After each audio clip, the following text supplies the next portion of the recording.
آج کے جدید دور میں میڈیا کے اس ایج میں لوگوں نے جو ہے ہر کسی پر الزام لگانا اور خاص طور سے بھولی بھالی معصوم عورتوں پر لڑکیوں پر تہمت لگانا، تہمت سے مراد یاد رکھیں کہ زنا کا الزام لگانا ایک سسٹم بن چکا ہے کہ بس کوئی بھی اٹھا چھوٹا آدمی آتا ہے کسی کے اوپر بھی الزام لگا دیتا ہے، یہ عورت تو صحیح نہیں، یہ لوگ تو صحیح نہیں، یہ خاندان تو صحیح نہیں۔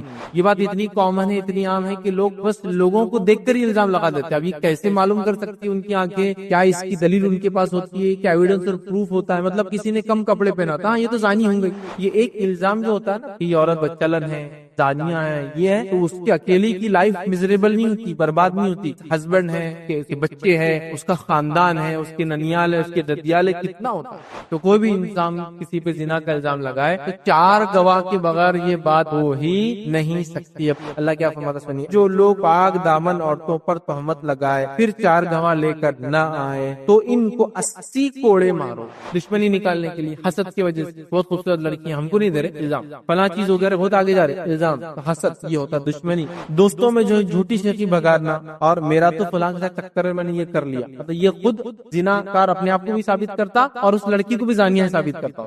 جو آدمی کسی بھی الزام لگاتا ہے، مرد ہو یا عورت ہو، اس نے ایک ایسا سنگین جرم کیا جو اس کے لیے دنیا اور آخرت میں وبال بننے والا، کیونکہ وہ 7 بڑے گناہوں میں سے گناہ کر، دنیا میں لعنت کے مستحق اور آخرت میں بڑے گناہ بڑے عذاب کے مستحق ہونے والے ہیں۔ جہنم میں پیپ کا عذاب دیا جائے گا، آخرت کی مفلسی کا سبب ہوگا۔ آخرت میں وہ انسان خلاص ہوگا اپنے اعمال سے۔ بسم اللہ الرحمن الرحیم، یا ایھا الذین آمنوا اتقوا اللہ حق تقاتہ ولا تموتن الا وانتم مسلمون، وقال یا ایھا الناس اتقوا ربکم الذی خلق من نفس واحدہ وخلق منها زوجها بث منهما رجالا كثيرا ونساء واتقوا الله الذی تسالون به والارحام ان اللہ کان علیکم رقیبا، وقال یا ایھا الذین آمنوا اتقوا اللہ وقولوا قولا سدیدا یصلح لکم اعمالکم ویغفر لکم ذنوبکم ومن یطع اللہ ورسولہ فقد فاز فوزا عظیما۔ اللهم صل علی محمد وعلى ال محمد كما صليت على ابراہیم وعلى ال ابراہیم انك حمید مجید۔ اللهم بارک علی محمد وعلى ال محمد كما باركت على ابراہیم وعلى ال ابراہیم انك حمید مجید۔ رب اشرح لي صدری ويسر لي امری واحلل عقدۃ من لسانی یفقهوا قولی، اما بعد۔ تمام تعریفیں اس اللہ عز و جل کے لائق و زیبا ہے جو تمام جہانوں کا بنانے والا اور اسے پالنے والا ہے، اور درود و سلام اس کے آخری نبی محمد صلی اللہ علیہ وسلم پر۔ الحمدللہ ہم تمام یہاں اس جو ہے درس کے لیے جمع ہوئے ہیں، اور اس درس کے اندر انشاءاللہ العزیز جس ٹاپک پر میں روشنی ڈالنے کی کوشش کروں گا، آج کا جو میرا ٹاپک ہے، یہ ویسے تو ہر زمانے میں ہر دور میں اہمیت کا بہرحال حامل رہا ہے، لیکن آج کے جدید دور میں میڈیا کے اس ایج میں اس ٹاپک کا ریلیونس، اس ٹاپک کی اہمیت اور بھی بڑھ جاتی ہے، جس ایج کے اندر لوگوں نے جو ہے ہر کسی پر تہمت لگانا، الزام لگانا، اور خاص طور سے بھولی بھالی معصوم عورتوں پر لڑکیوں پر تہمت لگانا، اور یہاں تہمت سے مراد یاد رکھیں کہ زنا کا الزام لگانا، یہ بالکل چلن، معمول، عام بات یا ایک سسٹم بن چکا ہے کہ بس کوئی بھی اٹھا چھوٹا آدمی آتا ہے اور کسی کے اوپر بھی الزام لگا دیتا ہے۔ الزام لگانے کی اس کی وجہ ABCD XYZ جو بھی ہو سکتی، مطلب الف با جیم کوئی بھی اس کی وجہ ہو سکتی، بس وہ آتا ہے اٹھے چھوٹے کی بس الزام لگا دیتا ہے کہ یہ لڑکی تو صحیح نہیں، یہ عورت تو صحیح نہیں، یہ لوگ تو صحیح نہیں، یہ خاندان تو صحیح نہیں، اور یہ بالکل ایک دم عام ہو چکا۔ مطلب پہلے تو ایسا تھا کہ ایسا کوئی الزام لگا دے تو ہر آدمی اس مجلس میں جو بیٹھا ہے یا تو اس کی بھویں چڑھ جاتی تھی، یا تو وہ اپنے کانوں کو بند کر لیتا تھا، یا پھر اس سامنے والے گریبان پکڑ لیتا تھا کہ بھائی آپ نے جو کہہ دیا، اب اس کا آپ کے پروف، ایویڈنس اور دلیل کیا ہے۔ لیکن آج ایسا ہو چکا ہے کہ ہر آدمی دوسرے پہ الزام لگاتا ہے، اور بس وہ چسکارے لگانے والا مسئلہ رہتا ہے کہ اچھا ایسا ہے، یہ تو ہم کو معلوم ہی نہیں تھا، ارے میاں یہ تو بالکل ایسی ہے، اور بس اس نے کہا، دوسرے نے اس کو مان لیا، تیسرے نے اس کو سن لیا، اور وہ صرف وہاں تک رکتی نہیں بات، پھر وہ بات وہاں سے نشر ہونا شروع ہوتی ہے، مطلب وہاں سے وہ بات پھیلنا شروع ہوتی ہے، اور پھر وہ ایک سے دوسرے کی طرف، دوسرے تیسرے کی طرف، پھر گھر سے، مطلب لوگوں سے، افراد سے نکل کے کمیونٹیز میں، خاندانوں میں، اور پتہ نہیں کہاں کہاں وہ بات یاد رکھ کے چلی جاتی ہے، اور اتنی برائیاں پھر سمجھ میں نظر آتی ہے کہ وہ بیچاری ایک لڑکی جس کو کوئی دور دور تک خبر، جس کو وہ کہتے ہیں کوئی ہوش، کوئی سمجھ میں نہیں تھی کہ اس پر کیا الزام لگایا جا رہا ہے، مطلب وہ متقی پرہیزگار ہے، معصوم ہے، بھولی بھالی ہے، ایک عام شریف النفس خاتون ہے، چاہے وہ مسلمان ہو نہ ہو، بھولی بھالی ہے، لیکن اس کا اس معاملے میں، اس الزام میں اس کا کوئی حصہ نہیں ہے، لیکن اس پر ایک بہتان، ایک الزام اور ایک بات گڑ دی جاتی ہے، اور یہ بات پورے معاشرے میں مشہور ہو جاتی ہے۔ یہ بات اتنی کامن ہے، اتنی عام ہے کہ لوگ بس لوگوں کو دیکھ کر ہی الزام لگا دیتے ہیں۔ اب یہ کیسے معلوم کر سکتی ان کی آنکھیں؟ کیا اس کی دلیل ان کے پاس ہوتی ہے؟ کیا ایویڈنس اور پروف ہوتا ہے؟ مطلب کسی نے کم کپڑے پہنا تھا، یہ تو زانی ہوں گئی، کسی عورت کے یا کسی مرد کے کم کپڑے پہننے سے، ایسے ویسے کپڑے پہننے سے، کانے بالی ڈالنے سے مرد کے، یا نتن پہننے سے، یا عورت کا جو ہے کم لباس پہننے سے وہ زانیہ نہیں ہو جاتی. آپ سمجھ رہے؟ یہ بہت بڑا الزام ہوتا ہے. تو سیدھا ہم کیا کرتے ہیں، بس ایسا کچھ بھی دیکھا تو زنا کا الزام لگا دیا. مطلب کوئی بھی چیز پر، ایون کی یہ تک دیکھا گیا کہ جس ماحول میں ساری مسلم خواتین برقع پہنتی ہے، اور اگر اس ماحول کے اندر ایک عورت نے برقع چھوڑ کر برقع اتار دیا سنبھل لیا، تو اس پہ بھی الزام لگاتے زانیہ ہے بول کر. مطلب کوئی تو تک ہو بات کرنے کا، کوئی تو مطلب جس کو کہتے سمجھداری کا تقاضا ہو. کیا ہر عمل پر، ہر انسان پر آپ زنا کی تہمت لگا سکتے ہیں؟ اور یہ کامن ہو چکا ہے. اچھا، ایک زمانہ تھا یہ چیز خاص تھی خواتین کی حد تک، مطلب عورتوں پر لوگ ایسے الزام لگاتے، بہت کامن. اب یہ ہوگا کہ بس ہر کس نہ کس مرد کیا عورت کیا ہر آدمی پہ الزام لگا ہوا ہے. مطلب یہ نوجوان ہے، اچھا تھوڑا سا ایسے ویسے کپڑے پہنتا ہے، ہاں یہ تو زنا کرتے ہوں گے، زانی ہے، اس پہ الزام لگاتے. کوئی عورت دکھی ذرہ برابر بھی معاشرے سماج سے ہٹ کر کے، ایسا میں نے مثال دی، سب برقع پہنتے ہیں، ایک عورت لڑکی برقع نہیں پہنتی، ارے یہ تو زانیہ دکھتی، مطلب اس پہ لگا دیا الزام، ارے اس کا تو معاملہ کچھ گڑبڑ دکھ رہا، لگا دیا الزام. ٹھیک. اس کے بعد جو ہے اگر کوئی جو آپ سے پروف پوچھے تو پھر اس کی پروف میں کیا دیا تھا معلوم آپ کو؟ مطلب دلیل کے طور پر، میاں دھواں اٹھ رہا ہے تو آنکھ تو ہوں گی. مطلب اگر کسی نے ایسی بات کیا تو وجہ تو ہوں گی. یہ تو کوئی بیسس ہی نہیں ہے کہ اگر کوئی کسی کے بارے میں کوئی بات کہہ دے تو اس کی کوئی وجہ ہوں گی، اور کوئی وجہ اس کا مطلب آدمی ویسا ہوں گا. مطلب جو پروف دیا جا رہا ہے وہ پروف بھی ایسا دیا جا رہا ہے، یاد رکھیے کہ جس کی کوئی امتحان، بس ہم کو لگا، ہم نے سنا، ہم کو محسوس ہوا دھواں ہے تو آنکھ کہیں نہ کہیں لگی ہوں گی، بات ایسی ہے تو کوئی نہ کوئی کچھ نہ کچھ تو وجہ ہوں گی. مطلب کوئی اس کے لیے اور یہ جس طرح سے رفتار سے میڈیا بڑھتا جا رہا ہے، میڈیا کے آلات بڑھتے جا رہے ہیں، اس کے ٹولز بڑھتے جا رہے ہیں، اسی رفتار سے اور اسی تیزی سے یہ برائی بھی، مطلب یہ تہمت لگانے کا سلسلہ بہت چل پڑا ہے.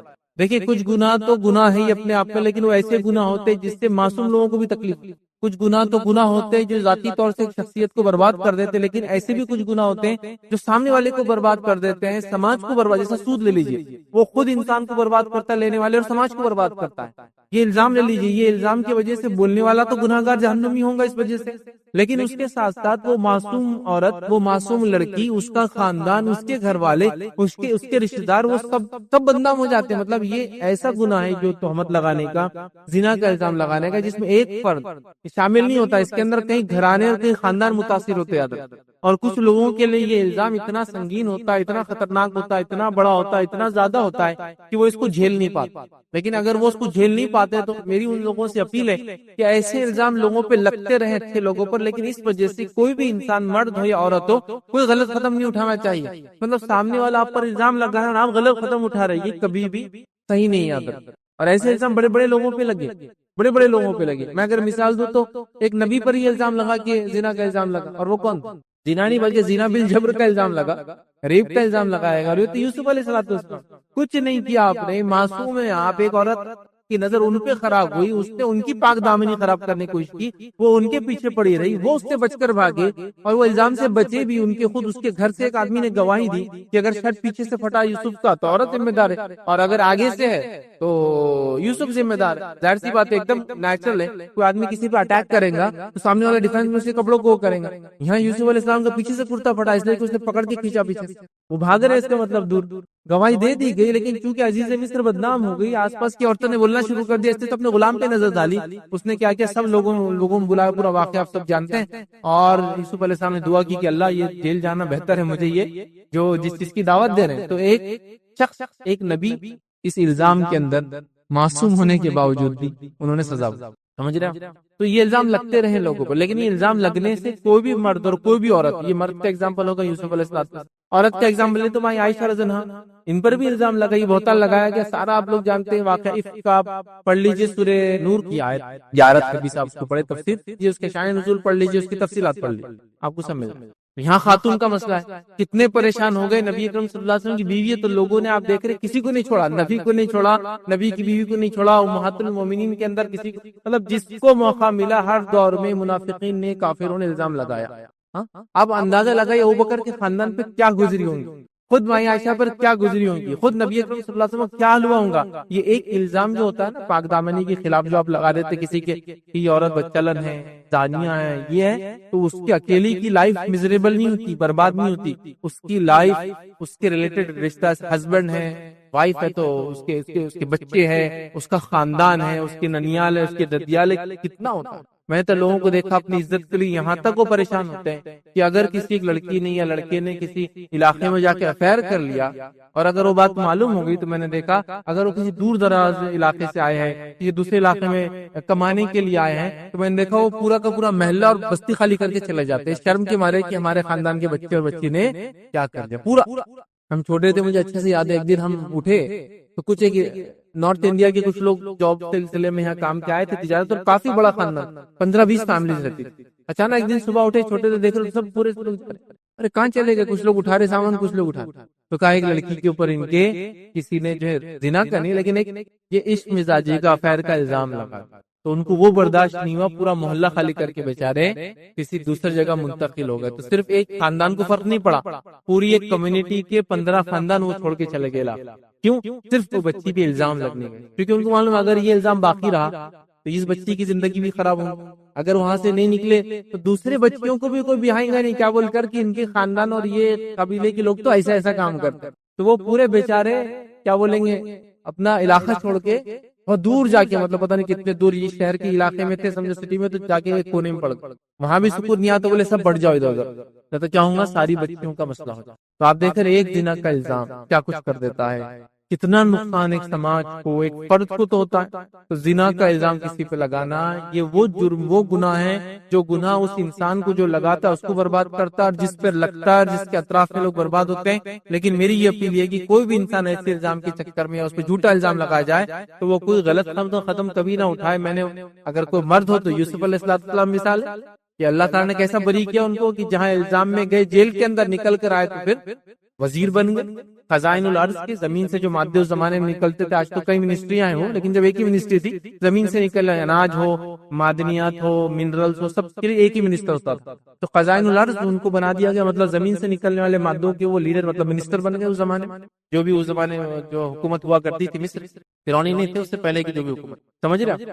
اور عائشہ رضی اللہ عنہا کے تعلق سے جب الزام لگا تو اللہ رب العزت نے اس الزام کو بدل دیا اور قیامت تک کے لیے 10 آیتیں ماں عائشہ کی برات میں اتار دی کہ قیامت تک الزام لگانے والے لگاتے رہیں گے. رب العزت نے آلریڈی ان کی برات نازل کر سمجھ رہے. تو آپ معصوم ہیں تو آپ کو کوئی قدم لینے کی ضرورت نہیں آپ کو اللہ سے دعا کرنے کی ضرورت ہے. سامنے والا اپنا انجام کو انشاءاللہ بہت جلدی پہنچیں گے لیکن کوئی غلط قدم نہ اٹھا. لیکن یہ گناہ ہی ایسا ہے یہ جرم ہی ایسا ہے کہ اس کے کرنے کی وجہ سماج پہ بہت زیادہ اثر پڑتا ہے. اب یہ اثر کے اس کے 2 اثرات ایک اثر تو مان لیا لوگ ڈپریس ہو کے خودکشیاں کر لے رہے ہیں بیمار ہو جا رہے ہیں اور کیا کچھ نہیں. اور دوسرا اثر یہ ہوتا ہے کہ اس گھنولے الزام کے بعد اگر وہ واقعے میں ویسا ہو گیا مطلب ان دا سینس کہ لوگوں نے بائیک آؤٹ کر دیا اس الزام کو سچا مان لیا تو یہ انسان پھر اس گناہ میں لگ گیا. اب تو لگی گیا الزام کیا کریں گے زندگی تو ایسی گزارنا سمجھ رہا. تو یہ دونوں میں سے خطرناک رخ ہوتا زندگی کا یا تو برائی کی طرف چلے جاتے ہیں یا تو برے ڈیسیجنز اپنے بارے میں لے لیں. کا ذمہ دار کون ہوتا ہے وہ پہلی بار وہ بیوقوف وہ انسان جو کیا کہیں گے اس انسان کو اس کے ایک چھوٹا سا جھوٹا الزام چھوٹی سی جھوٹی بات جو اس نے پک کی شکل میں اڑا دیا نا کھڑے کھڑے ہوتا نا کچھ بھی بس بولنا ہے کسی کے بارے میں یا پھر اس نے الزام کی شکل میں بول دیا یا پھر چٹخارے لینے کے لیے مجلس میں تھوڑی ہوا بن جائے کہ عورتیں کتنی برائیاں کر رہی مرد کتنے برے ہو گئے نے بول دیا یہ خاندان کی بچے ایسے اس خاندان کی بچیاں ایسی اس خاندان کے مرد ایسے اس خاندان کی عورت ایسی ہے کسی پہ لگا دیا. ابھی شادی شدہ بھی ہو سکتا کنوارا بھی ہو کچھ بھی ہو سکتا بس لگا دیا اور بس آپ دیکھتے ہو پورا. تو یہ بہت خطرناک سنگین جرم ہے کسی پہ زنا کا الزام لگانا. نہ صرف اس لگانے والے کو نقصان دیتا ہوتا آخرت میں بھگتیں گا جس پہ لگتا ہے جس کی وہ بچی یا بچہ ہے جس کو خاندان سے بلانگ کرتی ہے جس بستی یا علاقے سے بلانگ کرتی ہے سب پر سے الزام آتا ہے اور سب ہل جاتے یاد رکھیے. تو یہ ایک ایسا جرم ہے جو جرم صرف اس کرنے والے پہ اثر نہیں کرتا جس کے خلاف کیا گیا اور اس کے اطراف میں بہت سارے لوگوں پر اس کا اثر ہوتا ہے. اس کا اثر زبردست ہوتا ہے. ایک نبی کی مثال دے دی میں نے آپ کو دوسرے نبی اکرم صلی اللہ علیہ وسلم کی جو ہے بیوی کی مثال میں نے آپ کو امہات المومنین عائشہ رضی اللہ عنہا کی دے دی آپ کو جن پر یہ الزام لگایا گیا جھوٹا الزام تھا. رب العزت نے اس کی برات نازل کی لیکن دونوں ہی کیس میں وہ شخص کو ایک تکلیف دہ فیز سے گزرنا پڑا. یوسف علیہ السلام کو جیل سے اور مائیں عائشہ کا پورا واقعہ عفق کے اندر آپ پڑھ لیجئے. بہت لمبی روایت ہے حدیث بھی جو اس کے اندر آتی ہے اتنی لمبی حدیث ہے کہ میں اس کو خیر واقعہ میں بیان بھی نہیں کر سکتا. اتنی طویل ہے کہ کس تکلیف ان کا خاندان پہ گزرا وہ ماں پہ کیا تکلیف آئی اس باپ پہ کیا تکلیف آئی اس سماج کے دیگر رشتہ داروں پر ان کے بھائیوں پر وغیرہ وغیرہ وغیرہ وغیرہ وغیرہ کتنی تکلیفوں سے وہ گزرے اب اس کو اندازہ بھی نہیں لگا سکتے. تو لہٰذا یہ کوئی معمولی چیز نہیں ہوتی یاد رکھو یہ الزام کوئی معمولی الزام نہیں ہوتا یاد رکھو. تو ہم لوگوں کا کام ہے اس معاملے میں بہت احتیاط کریں کہ کسی پاک دامن بھولی بھالی عورت، میں نے عورت اس لیے رکھا اس کے اندر، یاد رکھا، ویسے تو یہ پاک دامن بھولے بھالا نوجوان بھی میں لکھ سکتا ہوں یہاں، عموماً لڑکیوں پہ الزام زیادہ لگتے ہیں، عموماً لڑکیوں پہ لگے گئے الزام کا اثر زیادہ ہوتا ہے، اور عموماً لڑکوں پہ الزام لوگ ایسے نہیں لگاتے ان جن، آپ سمجھ، تو لہٰذا وہ رکھا، لیکن یہ عنوان دونوں کے لیے، اگر کسی سماج میں عورت پر الزام لگ رہا ہے اور کسی سماج میں مرد پہ لگتا ہے تو بات دونوں کے لیے سیم ہے، کرنے والا گناہ دونوں پہ کرے گا تو سیم گناہ ملے گا، اور دونوں کی سزا آخرت میں کرنے والے کو جس نے الزام لگایا اس کو آخرت میں سیم ملنے والی ہے، ٹھیک ہے، تو لہٰذا اور اجر کے اعتبار سے جس لڑکی یا لڑکی پہ لگا اس کو بھی اللہ تعالیٰ اجر کے اعتبار سے، کیونکہ اس کو تکلیف بھی اجر بھی دیں گے جس قسم کی تکلیف اس کو ہوئی، تو دونوں کے لیے ویسے تو پاک دامن عورتوں پر زنا کا الزام لگانا یا پاک دامن نوجوان پر زنا کا الزام آج کے زمانے میں بول سکتے، کیونکہ جس زمانے میں ہم بات کر رہے تھے وہاں کامنلی عورتوں پہ لگتا تھا،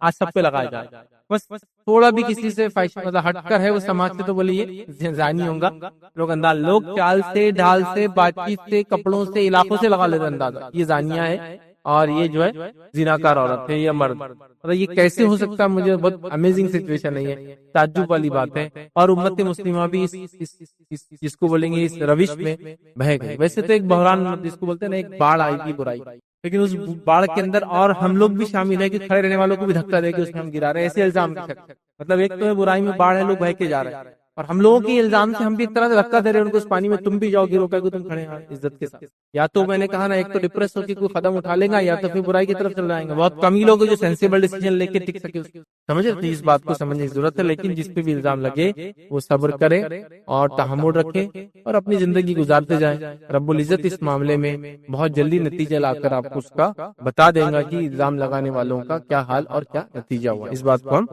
ذہن میں رکھیں۔ چلیے آئیے آگے بڑھتے ہیں، یاد رکھیں اس بات کو سمجھنے کی بات کی یہ خطرناک چیز ہے، یہ سنگین جرم ہے، ایسا کرنا بہت غلط ہے، ہم چند باتیں میں آپ کے سامنے انشاءاللہ آج رکھنے کی جو کوشش کروں گا، تو آج کا جو میرا عنوان ہوگا وہ 4 پوائنٹس پہ ہوں گا، 4 مین پوائنٹس ہوں گے اور اس کے اندر کئی سب پوائنٹس ہم لوگ کور کریں گے۔ پہلے 4 پوائنٹس کیا ہوں گے ہمارے، تہمت کا شرعی حکم ہم دیکھیں، کوئی تہمت لگائے تو اس کا شرعی حکم کیا ہے، دوسرا ہم دیکھیں گے تہمت کیوں لگائی جاتی ہے، اس کے ریزنز کچھ دیکھیں گے، میں آپ کے سامنے جو میرے اپنے تجزیے سے یا جو ماحول میں چلتا ہے اس کے اعتبار سے ہر علاقے کے اپنے ریزنز ہو سکتے ہیں۔ تیسری چیز ہم دیکھیں گے جھوٹی تہمت لگانے اور عزتوں کو اچھالنے والوں کو آخرت میں اور دنیا میں کیا انجام ہوگا وہ دیکھیں گے، ٹھیک، اور چوتھی چیز دیکھیں گے واقعہ افک، جو یہ واقعہ افک جس کو کہتے ہیں، واقعہ افک کے اندر جو مائی عائشہ رضی اللہ عنہا کے ساتھ ہوا، سورہ نور کی آیت 11 سے 20 آپ اس کو پڑھے تفسیر، تو اس سے کیا سبق ہم کو ملتا ہے وہ بھی دیکھیں گے، تاکہ قیامت تک کے لیے یہ چیز قرآن کے ذریعے باقی ہے تو اس میں کیا ملا،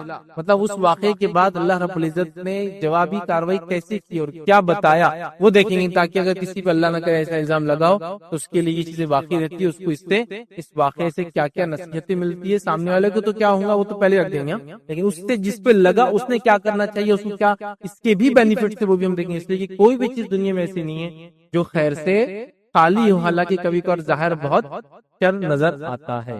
جیسا مثال کے طور پر میں ریلوے اسٹیشن گیا، میں نے ٹرین پکڑنے کی کوشش کی اور میری ٹرین چھوٹ گئی، تو مجھے لگتا ہے یہ واقعہ بہت ہی سنگین اور بھاری ہے، میری جاب چلے جائیں گی، اب کیا کیا کیا کیا کیا جو بھی ایکس وائی زیڈ ہوگا وہ مجھے لگتا ہے، لیکن اس کے بعد کوئی خبر آ جائے کہ ٹرین جو ہے پٹری سے ہٹ گئی تھی، ٹرین جو ہے ایکسیڈنٹ اس کا ہو گیا تھا، تو آپ اللہ کا شکر ادا کرنا شروع کر دیں، مطلب ایک ہی واقعہ ہے، پہلے آپ پریشان تھے کہ ٹرین چھوٹ گئی تو بہت برا ہوا، اور وہیں پھر آپ شکر بھی کرتے اللہ اچھا ہی وہ چھوٹ گئی، سمجھ رہا، تو کوئی بھی ایسی چیز دنیا میں نہیں ہے جس کا کچھ نہ کچھ فائدہ نہ ہوتا، تو ہر شر کے اس میں بھی کچھ نہ کچھ خیر کا پہلو ہوتا ہی۔ میں گناہ کرنے والے کو نہیں بول رہا کہ اس کے گناہ میں بھی کچھ نہ کچھ فائدہ ہے، میں بولنا چاہ رہا ہوں کہ جو بھی الزام آپ پہ لگ رہا ہے، جو بھی چیز آپ کے ساتھ ہو رہی ہے جو بظاہر لگتی ہے کہ غلط ہو رہی ہے، حالانکہ آپ سب کچھ صحیح کر رہے ہیں، تو یاد رکھیے اس چیز کو جس کو ہم کہیں گے اس کے اندر کچھ نہ کچھ خیر کا پہلو ہے، تو یہ 4 پوائنٹس انشاءاللہ ہم بہت مختصر سے ڈسکس کریں گے۔ چلیے آئیے پہلا تہمت کا شرعی حکم ہم دیکھتے ہیں کہ شرعی اعتبار سے تہمت کیا، یاد رکھیے پہلی چیز یاد رکھیے زنا کے الزام کے ثبوت کے لیے 4 گواہ ضروری ہے، تو اگر کوئی تہمت لگاتا ہے شرعی اعتبار سے کہ یہ مرد یا یہ عورت، اس معاملے میں علماء کا اتفاق ہے، یاد رکھیے جس کو کہیں گے اجماع ہے یہ کہ یہ جو آیت قرآن کے اندر آئی وہ عورتوں کے لیے کہا تو گیا، لیکن یہ عورتوں مرد دونوں کے لیے، مطلب جو بھولی بھالی معصوم عورتوں پر الزام لگائے نا، ساتھ ہلاک کرنے والے گناہوں سے بچو، تو اس میں یہ بھی ایک ہے. تو یہاں عورت کا تذکرہ ہے لیکن یہاں مرد بھی مراد ہے. اگر کوئی اس پہ بھی لگائے گا تو یہ اسی گناہ میں شامل ہوں گا، اور اس کے لیے بھی اگر کوئی مرد پہ الزام لگائے گواہ نہ لائے تو اس کو سزا دی جائیں گی. واقعی خبر تو یہ دونوں کے لیے، لیکن بات خواتین کے تعلق سے خاص کہی گئی، لیکن حکم جو ہے وہ دونوں کے لیے. تو پہلی چیز یاد رکھیں، زنا کے الزام کے ثبوت کے لیے 4 گواہ لانا ضروری ہے. تو کوئی بھی انسان شخص کسی پہ زنا کا الزام لگائے تو 4 گواہ کے بغیر یہ بات ہو ہی نہیں سکتی ہے. بس اب اتنا میں سمجھتا ہوں بیان کرنے کے بعد آگے اب ہمارا منہ ہی نہیں کھلنا چاہیے. 4 گواہ لگتے ہیں اس کے منیمم 4 وٹنس چاہیے. گواہ آنے کے بعد وہ کیس کیسے ہوں گا وغیرہ وغیرہ بھی ہم اس ڈیٹیل میں نہیں جائیں گے، کیونکہ ہمارا ٹاپک صرف تہمت تک ریلیٹڈ ہے. پھر ہم کبھی دیکھیں گے زنا اس کے سزائیں الگ الگ کیسی ہوتی، شادی شدہ غیر شادی شدہ کنوارے کے لیے کیا سزا ہوں گی وغیرہ وغیرہ، وہ بات ہے. لیکن ابھی ہمارا صرف الزام کیا، تو اب اس کی ڈیٹیل میں نہیں جائیں گے. تو 4 گواہ لانا ہے، اس کے بعد ہی ساری چیزیں ہو سکتی. تب جو بھی شخص یہ کہے کہ یہ زانیہ ہے، یہ زانی ہے، تو آپ کو کیا کرنا ہے، 4 وٹنس کھڑے کرنا ہے اس کے لیے. اگر آپ یہ نہیں کر سکتے تو منہ بند رکھ، معاملہ ختم ہوتا. تو آگے کچھ ہے ہی نہیں. شریعت نے انسانوں کی دفاع، ان کی پرائیویسی کے لیے، ان کی عزت کی حفاظت کے لیے بہت کچھ کیا. اور شریعت بہت حکیم ہے، یاد رکھ. مطلب وہ یہ سمجھتی ہے اور کچھ چیزوں کو جانتی ہے، اور کچھ جگہ ایسا بھی شریعت نے کیا کہ کچھ چیزوں کو ڈھانک دیا. اس لیے ڈھانک دیا کہ نہ کھلے تو اچھی بات ہے، اس لیے کہ ظاہر سی بات ہے اگر ایک گناہ کیا اور اس کو اگر آپ اور پروپوگیٹ کریں گے اور اچھالیں گے، ہو سکتا ہے اس گناہ میں لگ جائے اور اس گناہ میں کا عادی. ٹھیک ہے. تو پہلی چیز ہم کو آپ کو 4 گواہ لانا ہے. اگر 4 گواہ نہیں ہے تو منہ نہیں کھولنا ہے. بس اتنا ہم کو رول یاد. اگر 4 گواہ آپ نے نہیں لائے اور منہ کھولا تو عورت کی عزت کیا ہے جو قرآن کے نزدیک، عورت کی عزت کتنی ہے شریعت کے نزدیک، وہ اتنی ہے کہ صرف الزام لگا اور پروف نہ کر پائے 4 گواہ کے ساتھ تو اس کو 80 کوڑے سزا ہے. کسی عورت کی عزت پہ ہاتھ ڈالنا تو بہت دور کی بات ہے. اس کی سزائیں کیا ہے وہ ابھی ہمارا ٹاپک نہیں ہے. لیکن اگر کسی عورت کی عزت پہ ہاتھ ڈالنے کی پہلی کوشش یہ کرے کہ اس پر الزام لگائے کہ وہ ایسی ویسی ویسی ویسی ہے، تو پہلی اس کو یہ ہے کہ اگر ثابت نہ کر پائے 4 وٹنس کے ساتھ تو پھر اس کے لیے کیا ہے، اس کو سزا ہے جو الزام لگا رہا ہے. آپ اسے سمجھ لیں. اور کیسی سزا ہے، صرف 80 کوڑے سزا نہیں، اس کے بعد ایک اور اضافی سزا ہے. سنیے قرآن نے کیا کہا کہ جو الزام لگائے اور 4 گواہ نہ لا سکے، تو 4 گواہ لانا یہ کنڈیشن ہے، لیکن نہیں لایا. اب کیا ہوں گا اس کے نتیجے میں؟ سنیے اللہ کیا فرماتا ہے قرآن میں سورہ نور سورہ نمبر 24 آیت نمبر 4. ویسے سورہ نور سورہ نمبر 24 آیت نمبر 1 سے لے کر 20 تک پوری پڑھ لیجیے. آپ 20 سے آگے بھی آپ پڑھ لیجیے، اس میں پھر گھر میں آنے جانے کا، پردے کے دیگر احکامات بھی ہے. تو ایسا 25 تک پڑھ لیجیے، اس کو آپ کو اور بہت ساری چیزیں اس میں معلوم ہو جائیں گی. بٹ یہ جو ہم جو ریلیٹڈ چیزیں اس میں آ جائیں گی انشاءاللہ. کیا فرماتا اللہ سنیے آیت نمبر 4 کے اندر اللہ فرماتا کہتا ہے والذین یرمون المحصنات ثم لم یأتوا بأربعة شهداء فجلدوهم 80 جلدة ولا تقبلوا لهم شهادة أبدا وأولئك هم الفاسقون. اللہ کیا فرماتا سنیے، اور جو لوگ پاک دامن عورتوں پر تہمت لگائے پھر 4 گواہ لے کر نہ آئے تو ان کو 80 کوڑے مارو. 80 لاش 80 کوڑے مارو ان کو، یہ جھوٹ بولنے والوں کو الزام لگائے مارو، اور ان کی شہادت کبھی قبول نہ کرو، اور وہ لوگ فاسق ہیں. مطلب ان کی گواہی بھی نہیں لی جائیں گی اب لائف ٹائم. مطلب اگر یہ کورٹ میں اس نے آیا الزام لگایا یہ عورت فلاں فلاں ایسی چلن پہ کرا، اس کے پاک دامنی پہ الزام لگایا زنا کا، اور پروڈیوس نہیں کر سکا 4 وٹنسز، یہ تو 80 کوڑے پڑیں گے، اور زندگی میں اس کی کبھی کوئی وٹنس گواہی نہیں لی جائیں گی. اور اللہ نے کہا یہی فاسق ہے، اس کو فاسقوں میں بھی شمار کر دیا. آپ سمجھ اتنی سخت سزا صرف لگانے. اب ہم تو نکڑ چوراہے میلے ٹھیلے راتوں کی مجلس سے یہی چل رہا، بس نوجوانوں کی وہ ایسی ہے وہ ویسی، اور ادھر کی مجلس میں وہ ایسا ہے اور وہ ویسا ہے. یہ لڑکیوں کا بھی چل رہا ہے، ان کی مجلس میں بھی یہ قصے کہانی تھوڑا دھڑ. مطلب اس کو کہہ رہے بس آپ نے بلٹ ڈالا یہ زانیہ اور شوٹ کر دیا اس کو اٹھا. اب کیسے اس کو پروف کریں گے؟ 4 گواہ نہیں آپ کے پاس. اگر شریعہ کسی نے اسے جا کے ڈال دیا کہ میرے پہ الزام لگا اور آپ پروف نہیں کر پائے تو آپ کو 80 کوڑے سزا ہے. ٹھیک ہے، تو اس کو سزا یاد رکھیے جو ثابت جو ہے نہیں کر پائیں گے، یاد رکھیے. اور اس کو جو ہے حد قذف کہتے ہیں، یاد رکھیے. مطلب الزام لگانے والے پر ہی حد لگ جائیں گی، اس پہ لیں گے جس پہ لگایا، ثابت اگر نہیں کرتا. اس بات کو ہم ذہن نشین کر. تو شریعت کے اندر الزام لگانے کا بڑا سخت معاملہ یاد رکھیں. ٹھیک ہے، تو آیت میں یاد رکھیے واضح کر دیا کہ 80 کوڑے پڑیں گے جو الزام لگائیں گا، ثابت نہیں کر پائیں گا تو اور اس کی گواہی نہیں لی جائیں گی. اور اس بات پہ امت کا اجماع ہے کہ یہ بات مرد کے لیے بھی لاگو اگر اس پہ بھی الزام لگتا ہے تو. لیکن خاص طور سے قرآن نے عورت کو خطاب کیا، لیکن ایک مرد پہ بھی اگر الزام لگے تو اس کے لیے بھی یہی سزا ہوں گی. یاد رکھیے جس نے لگایا چاہے لگانے والا مرد ہو یا عورت ہو، اور الزام جس پہ لگا ہو چاہے مرد ہو یا عورت ہو، سزا یاد رکھیے الزام لگانے والے سیم ہے، یاد رکھیے چاہے الزام کس پہ بھی لگاؤ، اس بات کو ہم ذہن نشین کر لیں۔ اسی طرح میں ابن کثیر رحمہ اللہ جو ہے تفسیر ابن کثیر کے اندر اسی آیت کے اندر یہ بھی آگے بیان کرتے ہیں کہ اگر اس ایک قول کے مطابق یاد رکھیے جھوٹی تہمت لگانے والا اگر سچی توبہ کر لے اور اس کی توبہ ظاہر ہو اور قاضی وغیرہ مناسب سمجھے تو بعد میں اس کو فاسقوں میں شمار نہیں کیا جائے، مطلب ٹھیک ہے تو فاسق نہیں کہلائیں گا یاد رکھیے، اور اس کی شہادت بھی قبول کی جا سکتی، بٹ یہ ایکسپشنل کیسز ہیں، ان جنرل تو قرآن نے جو کہہ دیا وہی لاگو ہوگا۔ اس لیے کبھی کبھار معصوم لوگ واقع میں ایمان والے لوگ پھنس جاتے ہیں کسی الزام میں، وہ بھی بول پڑتے ہیں تو وہاں ایکسپشنل ہے کچھ اس میں، لیکن عمومی طور سے اس کی گواہی بھی قبول نہیں ہوں گی اور فاسق کہلائیں گے، ہمیشہ اس بات کو ہم ذہن نشین کر لے یاد رکھیں۔ تو بنا سوچے سمجھے دھڑلے سے تہمت لگانا ہم چھوڑ دیں، اگر کیا ہے تو فوراً اللہ سے توبہ کر لے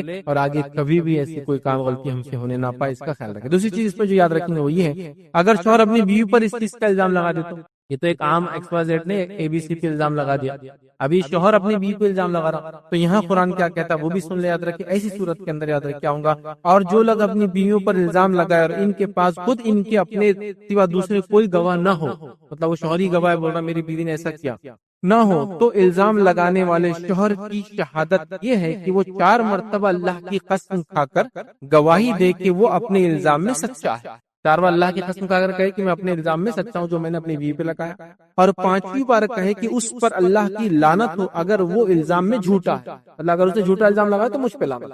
پہلے 4 بار قسم کھا رہا کہ سچا ہے میری لعنت، میں جو الزام لگا سچا ہے، اور 5واں کہا کہ اللہ کی لعنت مجھ پر ہو میں اگر جھوٹا ہوں۔ پھر اللہ نے فرمایا کہ یہ سورہ نور سورہ نمبر 24 کی آیت نمبر 6، 7، 8 اور 9 ہے۔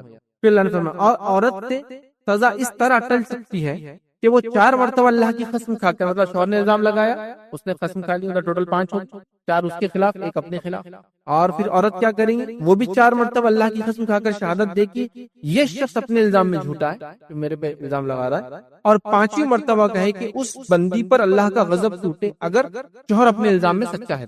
5 اپنے خلاف کھائیں گے، سیم اس میں وہ 4 اس کے خلاف 1 اپنے خلاف، یہ بھی 4 اس کے خلاف 1 اپنے خلاف قسم کھائیں گے تو یہ معاملہ ٹل جائے۔ اب یہ آیت کو کیسا انٹرپریٹ کریں گے وہ یہ ہے کہ اس کا طریقہ کیا ہوگا، کہ اس کا طریقہ یہ ہوگا کہ شوہر بیوی پر سمجھ الزام لگاتا ہے تو کیس قاضی کے پاس، قاضی دونوں کو پہلے تو یا تو کیس ہے تو اس کو شوہر کو بولیں گے اگر تمہارا دعویٰ ہے تم وٹنس لا لو اور اس کو ثابت کر لو، اگر ایسا نہیں ہوتا یا پھر بیوی سے کہیں گا کہ تم قبول کر لو تم نے کام کیا۔ دیکھیے وٹنس تو وہ ہے جب الزام لگے، لیکن اگر جس نے کیا واقعے میں زنا اور خود ہی آ جائے تو اس کے لیے وٹنس لگتے، وہ خود اپنے خلاف وٹنس ہوتا ہے۔ آپ جانتے ہیں نا واقعہ جس میں خود ایک عورت آئی کہا مجھ سے زنا ہوا، ایک صحابی اور خود کا مجھ سے زنا ہوا، تو یہاں آپ صلی اللہ علیہ وسلم سے 3 بار چہرہ پھیر لیا، پھر کہا تیری عقل تو نہیں ماری گئی، مطلب پاگل واگل تو نہیں، کہانی عقل تو نہیں ماری گئی، ٹھیک۔ اس کے بعد اس کی بات سنتے، مطلب اگر سیلف خود آ جائے کہا میں نے کیا تو پھر تو اس کی ایک ہی گواہ خود کی چلنا ہے۔ تو شوہر کو پہلے تو تقوی پرہیزگاری کی نصیحت کریں گا، بولیں گا ایسا الزام مت لگاؤ، پھر بیوی سے کہیں گا یہ الزام سچا ہے کہ تم قبول کر لو اگر ایسا کچھ ہے تو، جب دیکھیں گا کہ دونوں نہیں ہو رہا تو پھر قاضی کہیں گا چلو اب وہ یہ عمل کریں گا جو قرآن نے بیان کیا، اور یاد رکھیے یہ عمل کو جو ہے لیان کہتے ہیں، اس مسئلے کیا کہتے ہیں، لیان کہتے ہیں۔ لیان کے اندر ہوتا یہ کہ شوہر بیوی پہ الزام لگاتا ہے اور پھر وہ کرتے ہیں، اور لیان کا نتیجہ یہ ہوتا ہے کہ دونوں کے بیچ میں آخر میں سپریشن ہو جاتا ہے، ٹھیک ہے، کیونکہ شوہر نے الزام لگایا بیوی پر اور بیوی نے جو ہے الزام کو قبول نہیں کیا، تو بیوی کو بھی سزا نہیں شوہر کو بھی کچھ نہیں، لیکن دونوں کا سپریشن ہو جاتا ہے۔ اگر بیوی قبول کر لے تو بیوی کو پھر سزا ملے گی، اور اگر شوہر ثابت نہ کر پائے تو شوہر کو پھر اگر وڑ جائے تو خبر دینا اور ایک تو دعوی کرنا ایسا ہوا تو شوہر کو یہ کہا جائے گا کہ میں دونوں ایسا کر لو، اور دونوں میں سپریشن کر دیا جائے گا لیان کے بعد۔ اس بات کو ہم ذہن نشین کر لیں، ٹھیک ہے۔ تو یہ ہے پہلا تو سزا اس کو ملے گی جس نے الزام لگا سی کوڑے، اگر شوہر بیوی پہ لگا تو اس کا طریقہ بھی بتا دیا میں نے، اس کو لیان کہتے ہیں، یاد رکھیں۔ اب اسی طرح جو ہے تہمت کے بارے میں یاد رکھیں اسلامی احکامات کیا، تو تہمت اگر سے سچی ہو تب بھی اسے 4 گواہ لانے کی ضرورت ہے۔ تہمت اگر سچی بھی ہو تو 4 گواہ لانے کی ضرورت ہے، کیوں؟ اس لیے کہ اگر سچی بھی تب بھی ایسے 4 گواہ لے آنا جنہوں نے کسی کو بدکاری کرتے ہوئے دیکھا ہو ایک نہایت مشکل کام ہوتا ہے، اور یہ اس وجہ سے ہے تاکہ ایک مسلمان کی عزت کی حفاظت کی جائے اور کوئی کسی کی عزت نہ اچھالے اور ایسی جرت نہ کر سکے، اس لیے شریعت نے یہ حکم دیا۔ آپ کو کہیں گا میاں بیوی کیس میں تو میاں خود گواہ ہے، لیکن وہ اکیلا گواہ ایکسپٹ نہیں ہوں گا، اور شریعت کی اس کے پیچھے بھی حکمت سمجھ رہا ہوں، اس کے پیچھے حکمت ہے کہ یہ چیز آگے نہ بڑھے، اس لیے کبھی کبھار کسی گناہ کے کرنے سے زیادہ گناہ کا ڈھنڈورا نقصان دیتا ہے۔ دیکھیے میں ایک مثال دیتا ہوں، سمجھ لیجیے نیوز پیپر آ گئی، نیوز پیپر میں خبر آ گئی، کیا خبر آ گئی کہ 4 لوگوں نے مل کے جو بم بنانے کی تیاری، بم بنانے کے لیے انہوں نے پہلے یہ جمع کیا اور اس کو اتنا ملایا، فلاں جمع کیا اتنا ملایا، اس کو جمع کر کے کیا، پھر اس کو یہ کیا، اس سے کیا ہو جاتا ہے، فلاں کیا، پورا بم بنانے کا طریقہ آپ نے پیپر میں چھاپ دیا، پورا چھاپ دیا. اب کیا ہوگا، سب پٹاخے پھوڑنے لگ جائیں گے. سب کو ٹیکنیک معلوم ہوگی بم کیسے بنایا جاتا ہے. تو کیا کریں گے آپ، یہاں 4 لوگوں نے یہ جمع کر کے بم بنانے کی کوشش، کیسا بنتا ہے، کیا ہوتا ہے، کتنا، کچھ بھی نہیں اس میں. تو یہ حکمت زیادہ فائدے مند ہے بنسبت یہ پورا بتانے کی کیا ہوا. آپ سمجھ رہے، اس لیے کہ اس کا نقصان زیادہ ہو جائے گا اور بنسبت اس خود گناہ کے اس کا نقصان زیادہ ہوتا ہے. آج کل لڑکے لڑکیوں میں نیا ٹرینڈ چل رہا ہے. پہلے لڑکی ایسا کرتی ہے بلا کے فلاں کرتی ہے، لڑکا ایسا کرتا ہے، پھر ٹکٹ ایسا خریدتے، بکنگ ایسا کرتے، بھاگ کے ایسے جاتے، کوٹ میں ایسا کرتے، یہ کرتے. آپ نے خود طریقہ بتا دیا باقی شادی کرنے کا پورا. بڑے بہت بھاگ جا رہے لڑکیاں، آپ نے اس کا پورا طریقہ بتا دیا نا کیسے بھاگنا چاہیے. تو کبھی کبھار چیزوں کو فلی ڈسکلوز کرنے سے اچھا ہے اس کو بند رکھ کے، ٹھیک ہے، میاں نے دیکھ لیا بیوی کو کرتے ہوئے تو لیان ہو گیا نا، اب سپریشن تو ہو گیا، مسئلہ ختم ہو گیا. لیکن اس عورت کو اگر وہ پورا کیا جائے اور وہ اس کے 4 گواہ نہ ہو اور اس کو زانیہ ڈکلیئر کر دیا جائے تو اس کی آنے والی زندگی پوری ختم ہو جاتی.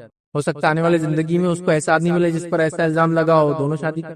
کیونکہ ایسا کر کے ہم ایک انسان کو ہمیشہ کے لیے سماج کے اندر برائی کرنے کے لیے چھوڑ تھوڑی دے سکتے. شریعت کی حکمت ہے جب کہا 4 گواہ لاؤ، جو کہ بہت مشکل کام ہوتا ہے. سمجھ رہے ہو، جس کو معلوم ہے اس نے دیکھ لیا وہ احتیاط کرے اپنے اپنے. لیکن یہ احتیاط سب پوری دنیا کے لیے نہیں، کیونکہ اگر سمجھو ایک آدمی میں ایک برائی ہے تو آپ کیا سمجھتے پوری زندگی اس نے شادی نہ کرے صرف ایک کوئی برائی کی وجہ سے، جیسا کہ غصی لا ہے تو آپ کوئی رشتہ آ رہا ہے آپ بول رہے بہت غصی لا میرا بھانجا چلنے کو، تو کیا زندگی بھر آپ اس کو برباد کر دیں زندگی سے اس کے غصے کی وجہ سے. آپ یہ بول سکتے تھوڑا تیز مزاج ہے تو بچی تھوڑا اس کو لے کر، وہی بول سکتے ویسا مسئلہ نہیں، انشاءاللہ یہ بھی پوری جاتی ہو جائیں گا. تو چلو ٹھیک ہے، سمجھ رہے ہیں بات آپ. لیکن پوری زندگی پیچھے تھوڑی ٹریل کریں گے کہ اس کی شادی نہیں ہونا اس لیے کہ اس میں ایک خرابی. چاہتی کچھ چیزیں ایسی ہیں کہ ان کو اور ایکسپوز نہ کیا جائے، کچھ چیزیں دب جائے تو وہ بہتر ہی ہے اس کے لیے. ہاں شوہر نے الزام لگایا، اس نے دیکھا تھا، اس کا سپریشن ہوگا، اس کا معاملہ ختم ہو گیا. نہیں میں سزا دلا کے رہوں گا اتنی بری عورت ہے، ٹھیک ہے، آخرت میں ملیں گی کیونکہ ابھی آپ کے اس گواہ یہ بات کو یاد. اسی طرح اسلام کا اس طرح کا معاملات میں گائیڈ لائنز دینے کا مقصد یاد ہے کہ سماج سے ایک دوسرے پر الزام اور تہمت لگانے کے مزاج کو ختم کرنا. اب دیکھیے کوئی بھی آدمی کو معلوم ہے ہم اس کو الزام نہیں لگا سکتے جب تک کہ 4 گواہ نہیں، تو منہ ہی نہیں کھولنا چاہیے. اس وجہ سے اس نے یہ 4 گواہ کا. بعض دفعہ کوئی برائی کا چھپ کر کیا گیا گناہ سماج کو اتنا نقصان نہیں پہنچاتا جتنا برائی کی تشہیر کر کے پھر اس کو بتا دینا. اس وجہ سے بھی 4 گواہ. اب 4 گواہ نہیں ہے 3 بھی ہے تو معاملہ رک جائیں گا، تشہیر نہیں ہوگی گناہ کی. اسی طرح ایک دوسرے کو شک اور شبے سے دیکھنے اور ٹٹولنے کا مزاج ختم ہو جائے. یہ کروں گا بھی تو 4 گواہ تو ہے ہی نہیں، تو کیا کرنے کا اپنے کو اتنا ٹٹول کے اور فلا فلا کر کے. تو یہ سب یاد رکھیں شریعت کی اس کے پیچھے یاد رکھیں حکمت. اب تہمت لوگ کیوں لگاتے ہیں، سیکنڈ پوائنٹ، لوگ تہمت کیوں لگاتے ہیں. آئیے جو باتیں میں نے دیکھی سماج میں جو ہوتی ہے وہ رکھ رہا ہوں، یاد رکھیے. کامنلی سماج سے باتیں بدل سکتی. پہلا، دشمنی یا حسد میں کسی آدمی پر اس اور یا اس کے گھر کی خواتین پر جھوٹا الزام لگا دیا جاتا ہے دشمنی نکالنے کے لیے، حسد کی وجہ سے. بہت خوبصورت لڑکی ہیں، ہم کو نہیں دے رہے الزام، فلاں چیز وغیرہ بہت آگے جا رہے الزام. حسد یہ ہوتا دشمنی، خاندانی دشمنی حسد. دوسری غیبت، یہ ہنسی مذاق میں یوں ہی بغیر سوچے سمجھے تہمت لگا دیتے ہیں. مجلس میں بیٹھے 2 عورتیں ہیں، 2 مرد ہیں، 4 عورتیں ہیں، 4 مرد ہیں، کوئی ایک تیسری عورت آ گئی، ارے یہ تو ان کی چال چلا کیریکٹر لیس. تو آسانی سے کیریکٹر لیس تو بول کے نکل جاتے ہیں. پاک دامنی پہ اس کی عزت پہ الزام، ارے یہ تو کیریکٹر لیس آتا، ارے اس تو منہ کالا کرتا ایک دم آرام سے ہنسی مذاق میں غیبت کی شکل میں کر دیا. لیکن یاد رکھیں ہر جھوٹ کی اپنی ایک زندگی ہوتی، وہ ختم نہیں ہوتی. یہ ایک وجہ ہے. دوسرا، محفلوں میں محض چسکا لینے کے لیے جو ہے لڑکوں کو اپنے دوستوں کے سامنے لڑکیوں کا تبصرہ کرنا کہ فلاں تو ایسی ہے فلاں ایسی، اس کو بہت راز معلوم ہے ان کو.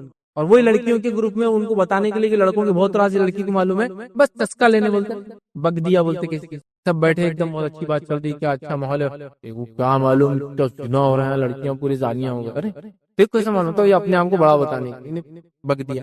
اسی طرح جو اپنے آپ کو شاطر جاسوس بتانے کی کوشش کرتے ہوئے دوسری خواتین کے کردار کے بارے میں اندازہ لگانا کہ فلاں عورت ایسی ہے تو ایسی ہوں گی، سمجھ رہے، یہ ایک وجہ ہوتی ہے. اسی طرح ہم نے دیکھا یہ وہم پال لینا کہ جینز پہننے والی بدکار ہوں گے، کالج جانے والے یہ کام کرتے ہی ہوں گے، فلاں کلاس میں جانے والے یہ کرتے ہوں گے، فلاں انسٹیٹیوشن میں تو یہ کام ہوتا ہی. یہ بہت کامن ہے.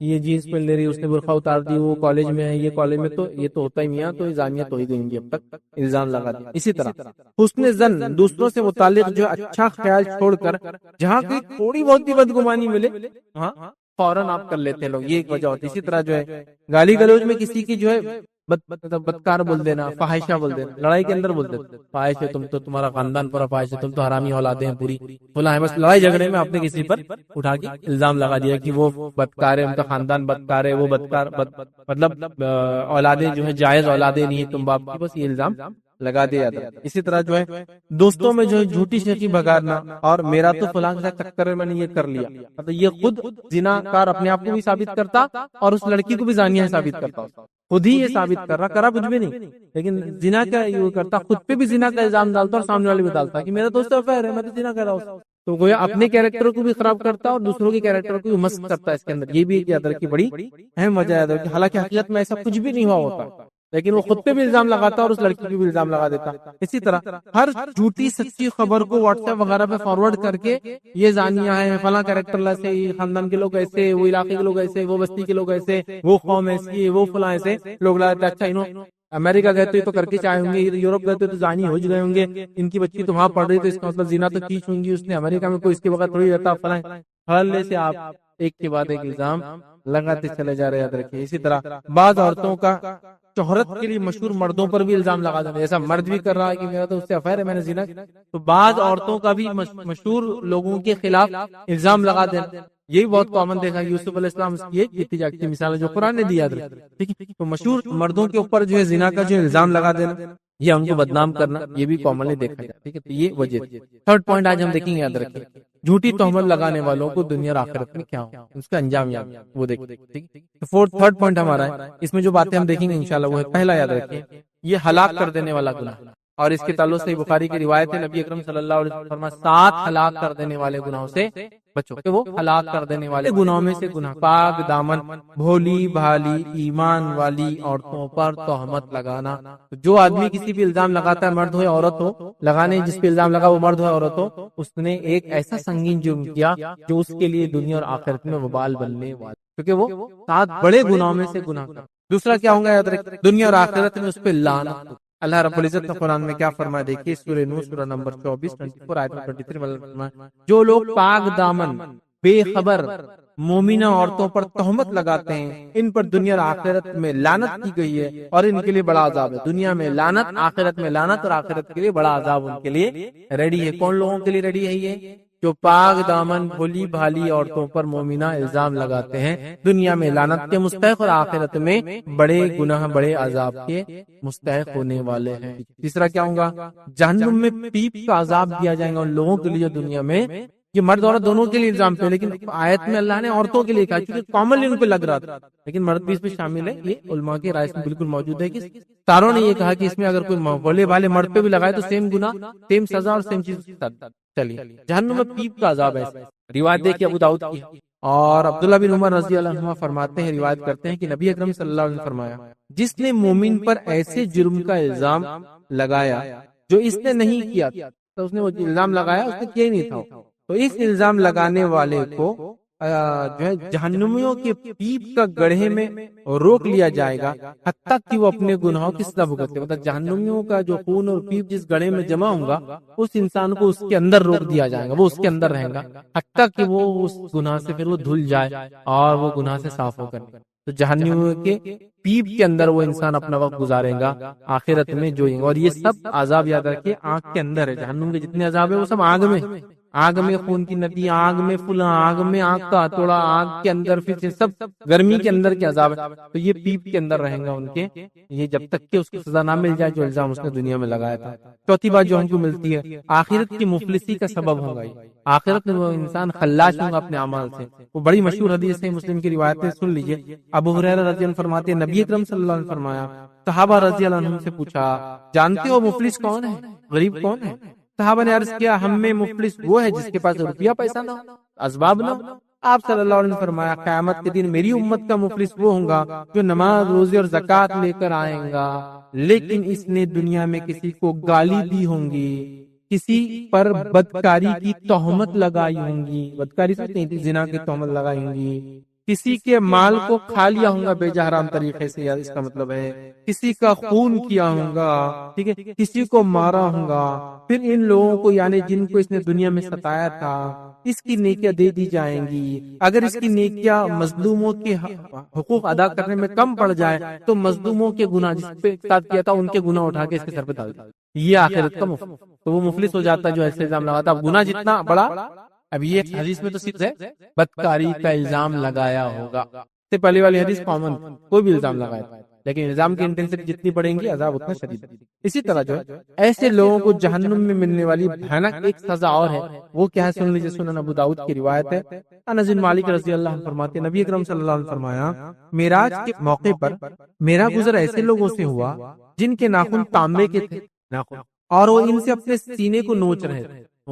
میں نے پوچھا جبرائیل یہ کون لوگ ہیں ان کے ساتھ یہ ہو رہا ہے؟ تو کہا یہ وہ ہیں جو لوگوں کا گوشت کھایا کرتے، یعنی ان کی غیبتیں کرتے تھے اور ان کی عزتیں پامال کرتے تھے، ان کا گوشت کھاتے تھے اور عزتیں پامال کرتے۔ گوشت کھانے سے مراد غیبت کرنا اور عزتیں پامال کرنے سے مراد عزت پہ الزام لگانا، وہ کچھ بھی ہو سکتا ہے، ایسا کسی طرح کا الزام بھی عزت سے آتا ہے نا انسان، سمجھ رہا بات؟ اس بات کو سمجھنے کی ہم کوشش کریں۔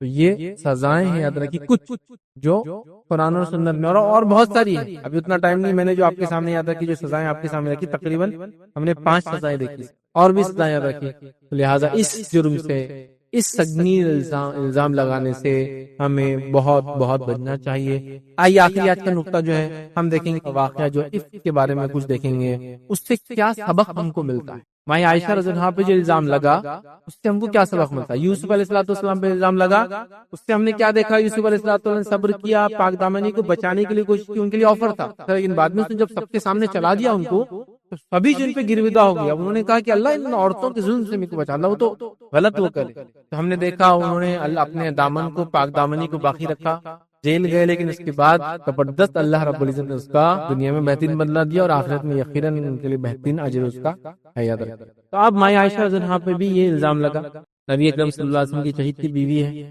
منافقین نے اس الزام کو لگایا اور اس کو خوب آنکھ دی، اس کو بڑھایا، نتیجہ یہ ہوا کہ کچھ معصوم مسلمان بھی اس کے اندر بھولے بھالے اس میں پھنس گئے، انہوں نے بھی اس کو آگے بڑھا دیا اس بات کو، اور بات بہت زیادہ ہو گئی۔ مائی عائشہ اپنے والدین کے پاس چلی گئی، پورا واقعہ آپ تفصیلات پڑھ سکتے ہیں، وہ بہت روتی تھی، گڑگڑاتی تھی، اللہ تعالیٰ سے دعائیں کرتی تھی کہ اللہ تعالیٰ کچھ نتیجہ نکال دے۔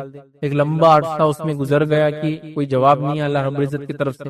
نبی اکرم صلی اللہ علیہ وسلم بڑے پریشان تھے اور چاہتے تھے چونکہ الزام لگ گیا اور کچھ بھولے والے مسلمان بھی اس میں آ گئے، ایک مسئلے کا کلیریفیکیشن آ جائے۔ پھر رب العزت نے آسمان سے جو ہے آپ کی برات کو سورہ نور سورہ نمبر 24 کے اندر نازل کر دیا، اور اللہ رب العزت نے جواب دے دیا۔ وہ جواب جب دیا اللہ تعالیٰ نے، اس میں کیا سبق مل رہا ہے میں وہ صرف سبق رکھ رہا ہوں، واقعہ میں چھوڑ دیتا ہوں۔ یاد واقعہ آپ کو پڑھنا تو واقعہ آپ ڈالیں اور اس کو آپ ریڈ کر لیں، پڑھ لیں، یاد رکھیں بہت ساری کتابوں میں بہت ساری جگہ اس واقعہ آپ کو ملیں گے۔ اب اس واقعے سے کیا نکات نکلے، کیونکہ قرآن کی جو آیت ہے اس سے ہم کو بات ملی، پہلی چیز یاد رکھیں اس سے ہم کو ملتا ہے وہ یہ ہر شر میں خیر کا پہلو پوشیدہ ہے۔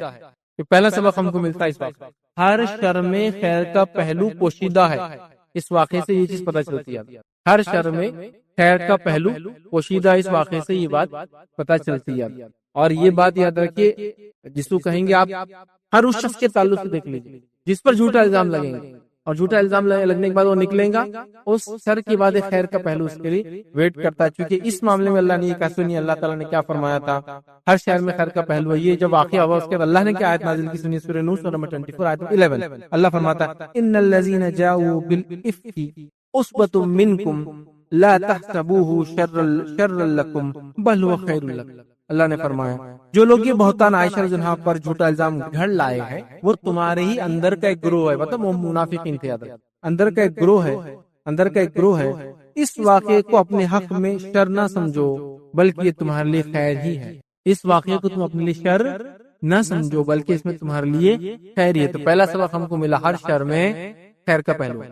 ہم کو دکھتا ہے شر لیکن اس کے اندر نکلتا ہے خیر کا پہلو، اور اس سے کئی ساری چیزیں، کئی ساری باتیں، کئی سارے لوگ، کئی ساری مجلسیں، کئی سارے اچھے لوگ یا برے لوگ آپ سے چھٹ کر دور چلے جاتے ہیں اور آپ نکھر کے آ جاتے ہیں۔ اللہ رب العزت آپ کو اور بلندی عطا فرماتا ہے، اللہ تعالیٰ آپ کی اور نصرت کرتا ہے، اور اس سے کئی فائدے ہوتے ہیں۔ تو یہاں اللہ نے فرمایا اس کے اندر کو تمہارے کو ڈر لگ رہا تھا لیکن اس میں یہ تمہارے لیے خیر ہے تو اللہ نے کہا کہ بل ہوا خیر لکم، یہ تمہارے لیے خیر تھا، حالانکہ تم اس کو شر سمجھ رہے تھے، لیکن وہ گروہ واضح ہو گیا، جس نے الزام لگایا واضح ہو گئے اور سب کو پتہ چل گیا کون کیا ہے۔ اس لیے وہ سارے لوگ سوال کرتے ہیں نا کہ منافقین بھی تو صحابہ میں تھے، پھر حدیثوں کو کیسے بچایا گیا؟ منافقین بالکل واضح تھے، کون ہے، سب کو مانتا ہوں، یہ ان کے صفتوں کو ایسے واضح، سمجھ رہے؟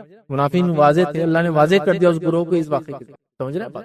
بہرحال تو اس میں خیر کا پہلو۔ دوسرا یاد رکھیے، اس سے جو ہم کو نقطہ ملتا ہے وہ یہ مسلمانوں کے جو ہے تعلق سے نیک گمانی، اچھی سوچ کی نصیحت کی گئی، کیسا کہ اللہ نے دیکھیے اللہ نے کیا بولا آیت نمبر 12 میں، سورہ نور کی 12 کی 12 میں اللہ نے فرمایا، آیت نمبر 12 میں فرمایا، جس وقت تم لوگوں نے اسے سنا تھا تو اسی وقت کیوں نہ مومن مردوں نے اور مومنہ عورتوں نے اپنے آپ سے نیک گمان کیا اور کیوں نہ کہہ دیا کہ یہ تو سیدھا سیدھا بہتان۔ کیوں لوگوں نے یہ نہیں کیا؟ تو ہم کو حسن ظن کی تاکید کی گئی کہ جب بھی کوئی اچھے آدمی کے بارے میں ایسی کوئی خبر لائے تو آپ فوراً بول دینا چاہیے ایسا ہو نہیں سکتا۔ تو یہ ہم کو نصیحت ملی اس واقعے سے کہ ہم فوراً روکے اس چیز کو، بولے نہیں یہ نہیں ہو۔ تیسرا اس واقعے سے جو نصیحت ملی ہوتا ہے سنی سنائی باتوں کو نقل کرنے اور جو پھیلانے کی تنبیہ کی اللہ نے۔ گواہ نہیں ہے نا، تو سنی سنی باتوں کو کیوں پھیلائے؟ منافقین تو کر رہے تھے، لیکن یہ صحابہ کو تھی تنبیہ جو اس میں معصوم آ گئے تھے۔ کیا فرمایا اللہ نے؟ دیکھیں سورہ نور سورہ 24 تھی، اللہ نے فرمایا ذرا غور تو کرو اس وقت تم کیسی سخت غلطی کر رہے تھے جبکہ تمہاری ایک زبان سے دوسری زبان اس جھوٹ کو لیتی جا رہی تھی اور تم اپنے منہ سے کچھ کہہ رہے تھے اور جس کے تعلق تمہیں کوئی علم نہ تھا، اسے ایک معمولی بات سمجھ رہے تھے، حالانکہ اللہ کے نزدیک یہ تو بڑی بات تھی۔ تو ایک سے دوسرے کو اللہ نے منع کیا ٹرانسفر کرنے کے لیے۔ اور چوتھی بات جو ہم کو اس واقعے سے نصیحت ملی وہ کیا تھی؟ وہ یہ تھی کہ اللہ رب العزت نے اس واقعے کے ذریعے، یاد رکھیے، عائشہ صدیقہ رضی اللہ عنہا کی برات نازل کی آسمان سے اور ان کی حرمت کا اعلان کر دیا کہ کتنی محترم شخصیت۔ یہ بھی تو ہوا، اللہ نے جو برات نازل کی 10 آیتیں ایک خاتون کے جواب میں آئی، تو یہاں ان کی حرمت، ان کی عزت، ان کی عظمت، ان کی بڑائی بیان ہوتی ہے۔ یاد رکھیے ہر اس شخص کے لیے جو ان سے حسد اور جلن رکھتا ہے، قیامت سب کے لیے منہ توڑ جواب آ گیا۔ قرآن نے جواب دیا جس عورت کا اب پوری دنیا بھی اس کے بارے میں کچھ کہے، اس سے اس کو کوئی فرق پڑنے والا ہے نہیں۔ آپ سمجھ رہے بات؟ تو لہٰذا اللہ نے ان کی عظمت، فضیلت، بڑائی بیان کر دی۔ تو بہرحال یہ واقعے سے ہم کو یہ ملا، تو لہٰذا الزام لگانا، بہتان لگانا، زانیہ ہے بول دینا، بچلن ہے بول دینا، منہ کالا کر لیے بول دینا، ان کی پاک دامنی پہ ہم کو ڈاؤٹ ہے، شک ہے بول دینا، ٹھیک ہے؟ یہ تمام چیزیں اتنا سنگین جرم ہے، اتنا سنگین جرم ہے، اس سے کوئی انتہا نہیں۔ یا تو گواہ لاؤ، ہسبینڈ وائف پہ لگائے تو پھر لیان کے ذریعے الگ ہو جاؤ، ٹھیک ہے؟ اسی طرح کوئی دوسرا کرے تو دنیا اور آخرت کے عذابات کو مزہ چکھو۔ اسی طرح چوتھی بات ہم نے دیکھی، کسی پہ لگ جائے تو وہ اس کو برا نہ سمجھے، صبر کرے، صبر کے ساتھ اچھے سے آگے بڑھتے رہے اور جو اس کی زندگی معمول جیتا رہے، کوئی غلط ڈیسیجن نہ لے، کوئی غلط قدم نہ اٹھائے، ڈپریس نہ ہو، پریشان نہ ہو۔ اللہ تعالیٰ اس شر میں سے بھی خیر کا پہلو لا لیں گے۔ اللہ رب العزت کا معاملہ ہی ایسا، اللہ تعالیٰ میت سے زندہ کو نکالتا اور زندہ سے میت، ہے نا؟ زمین دیکھیے آپ پوری بنجر رہتی، ایک بارش ہوتی پوری ہری ہو جاتی ہے، میت سے زندہ ہو جاتی، اس کے بعد پھر جو ہے پوری کی پوری زندہ رہتی ہے، پھر سوکھ کے جیسے ختم ہو جاتا ہے۔ گرمی کے بعد آپ دیکھیے کیسا ہوتا ہے، کبھی یہاں کچھ ہوگا ہی نہیں تھا، پھر اللہ لاتا ہے۔ تو یہ اللہ کا معاملہ ہے، پریشان ہونے کی، اپنے آپ کو نقصان کرنے کی ضرورت نہیں ہے، ریٹیلیشن کرنے کی ضرورت نہیں ہے۔ جو اپنی دفاع میں آپ کر سکتے ہیں، جو اپنی دفاع میں لیگل کر سکتے ہیں، جو اپنی دفاع میں قانونی طور سے کر سکتے ہیں، جو اپنی دفاع میں دینی طور سے کر سکتے ہیں، آپ کیجیے، بٹ آپ کو کچھ بھی اس میں ڈپریس اور پریشانی کی ضرورت نہیں۔ اللہ تعالیٰ اگر آپ معصوم ہیں تو آپ کی معصومیت کو لوگوں کو ظاہر کریں گا۔ اور شر پسند گناہ کا معاملہ تو ایسا اگر انسان بندوں کے ساتھ کرے تو اللہ کے رسول فرماتے ہیں اگر کوئی انسان گناہ پتھر کے اندر بھی کرے، کہاں کرے؟ پتھر کے اندر بھی کرے، تو اللہ تعالیٰ اس کو، جس میں کوئی کھڑکی دروازے نہ بھی ہو، تو اللہ تعالیٰ اس کو لوگوں کے سامنے لا کر رہتا ہے، تو اس کا شر اور گناہ تو اس کے سامنے آنے والا ہے، اور بہت اس میں احتیاط کرنا چاہیے۔ اللہ تعالیٰ لوگوں کو نصیحت کرتا ہے، اللہ تعالیٰ لوگوں کا ایسی خبروں سے آزما لیتا ہے۔ کوئی شخصیت ہے آپ جانتے ہو اچھا ہے، نیک ہے، تو اس کا حسن ظنی رکھتا ہے۔ برے لوگوں کے بارے میں کبھی کبھار بدگمانی آ جائے تو پھر بھی لاجیکل ہے اور چلتا بھی ہے کہیں کسی حد تک۔ جیسا ایک آدمی شرابی ہے اور وہ روز شراب پی کے آپ کے دروازے سامنے پڑا رہتا ہے اور ایک دن آپ کو شراب کی خالی بوتل مل گئی، تو آپ کا ایک بدگمانی ہے کہ یار وہ شرابی نے لایا، لیکن اس کی برائی کی وجہ سے اس کے بارے میں بدگمانی پھر بھی ریلیٹیولی جائز دکھتی ہے، مطلب اس میں کچھ نہ کچھ آپ کے پاس ایک ڈاؤٹ ہے، بینیفٹ آف ڈاؤٹ جس کو بولتے ہیں کہ اس نے روز پی کے جاتا تھا، آج اس نے کیا ہوا، بٹ آپ کو پتا چلا کسی اور نے رکھا تھا، سمجھ، لیکن اس کی برائی۔ لیکن ایک اچھا آدمی اگر وہاں سے گزر آپ بولے ارے شراب کی بوتل رکھی ہوگا، کیا دیندار سمجھتے ہیں اس کو، دیکھو داڑھی والا شراب پی کے جا رہا ہے، تو یہ بدگمانی۔ آپ ایک اچھے انسان کے بارے میں بدگمانی مت، لیکن وہ اچھا آپ کو دکھ رہا ہے دیندار نمازی ہے، لیکن وہاں بوتل تھی جب وہ ہٹ کے گیا، کسی اور نے پھینکا ہوگا، کچھ بھی ہو سکتا ہے نا بھائی۔ لیکن فوراً آپ وہ کر دیتے ہیں. تو برے انسان کے تعلق سے بدگمانی دل میں آ جانا کوئی مسئلہ نہیں ہوتا، لیکن اچھے انسانوں کے بارے میں فوراً جواب کرنا دینا چاہیے ہم نے، بلکہ اس کا دفاع کرنا چاہیے، کیونکہ اللہ رب العزت ایسے لوگوں کا دفاع روز قیامت کریں گا، ایسے لوگوں کے گناہوں کو ڈھانکیں گا جو دنیا میں لوگوں کے عیب اور ان کے جو ذاتی معاملات، سماجی جو معاملات ہیں برائی اس کو بول سکتے ہیں، لیکن ذاتی معاملات کو ڈھانکتے تھے. ذاتی طور سے ایک انسان یہ کچھ برائی ہے، گھر میں رہتا تو یہ کرتا، ایسا سوتا، یہ کھاتا، خود نہیں بناتا، ایدی ہے، لیکن اس کا ذاتی مسئلہ. سماج کو بولیں بزنس کے پوائنٹ پہ جاتا، تجارت میں جاتا، جاب کرتا تو پورا کر دیتا جتنا کام لیا. ہاں سوچتے نہیں، گھر میں پرسنل لائف میں کچھ بھی لوگ کرتے، کچھ بھی پہنتے، کچھ بھی کھاتے، اس کو آپ مت کیجیے، اس کو ڈھاکیے اگر وہ ایسا عیب والا ہے. ٹھیک ہے، اللہ تعالیٰ ہمارے گناہوں کو ڈھاکے گا، ہمارے عیب کو ڈھاکے گا. ٹھیک، تو لہٰذا ہمیں چاہیے کہ ہم بہت احتیاط کریں، زنا جیسا سنگین الزام کسی پہ نہ لگائیں. یہ میں نے اس لیے کہا کہ آج کل بہت کامن ہو رہا ہے، حتیٰ کہ لوگ کسی کا بایو ڈاٹا گھر میں آ جا رہا تو فوراً دوسرا گھر کا ایک نوجوان کو بلاتے، بیٹے ذرا دیکھو بولے بچی کے بارے میں، اور انہوں فوراً ایک الزام لگا کے چل جاتے. گھر والے سوچے بھی نہیں تھے، دیکھو مولوی کی بچی کیسی، پھینک دو بایو ڈاٹا. آپ کے پاس ویریفیکیشن کیا تھا؟ آپ کے ایک بچے کی وہ گواہی، اس کو خود سینسلیس ہے، پتہ نہیں اس کا کیا مفاد اس کے اندر پھنسا، پتہ نہیں اس کو عقل ہے یا نہیں جو بات کر رہا ہے. کبھی تو ہوتا ہے کسی کا خود کا مفاد ہے، کبھی ہوتا ہے کسی کو عقل ہی نہیں ہوتی کیا بک دے رہا ہے، تو کیا مان آپ سمجھے نا. کبھی کبھار الفاظ بھی نہیں پتا چلتے، اس کا کیا میننگ ہوتا ہے، بس سماج میں سن رہے یہ بچہ لینا تو بچہ ہے، اس کو معلوم ہی نہیں بچہ لینا کس کو بولتے ہیں، یہ منہ کالا ہے تو منہ کالا، اس کو معلوم نہیں منہ کالا کرنا کس کو بولتے ہیں. یہ زانیہ تو اس کو لگ رہا ہے زانیہ بولتے نا، گالی ہے شاید کچھ ابوسی ورڈ ہے ایسا بولتے ہیں نا، کمینے حرام ویسا کچھ تو بھی ہے تو بول دو زانی، زانیہ، فلاں فلاں.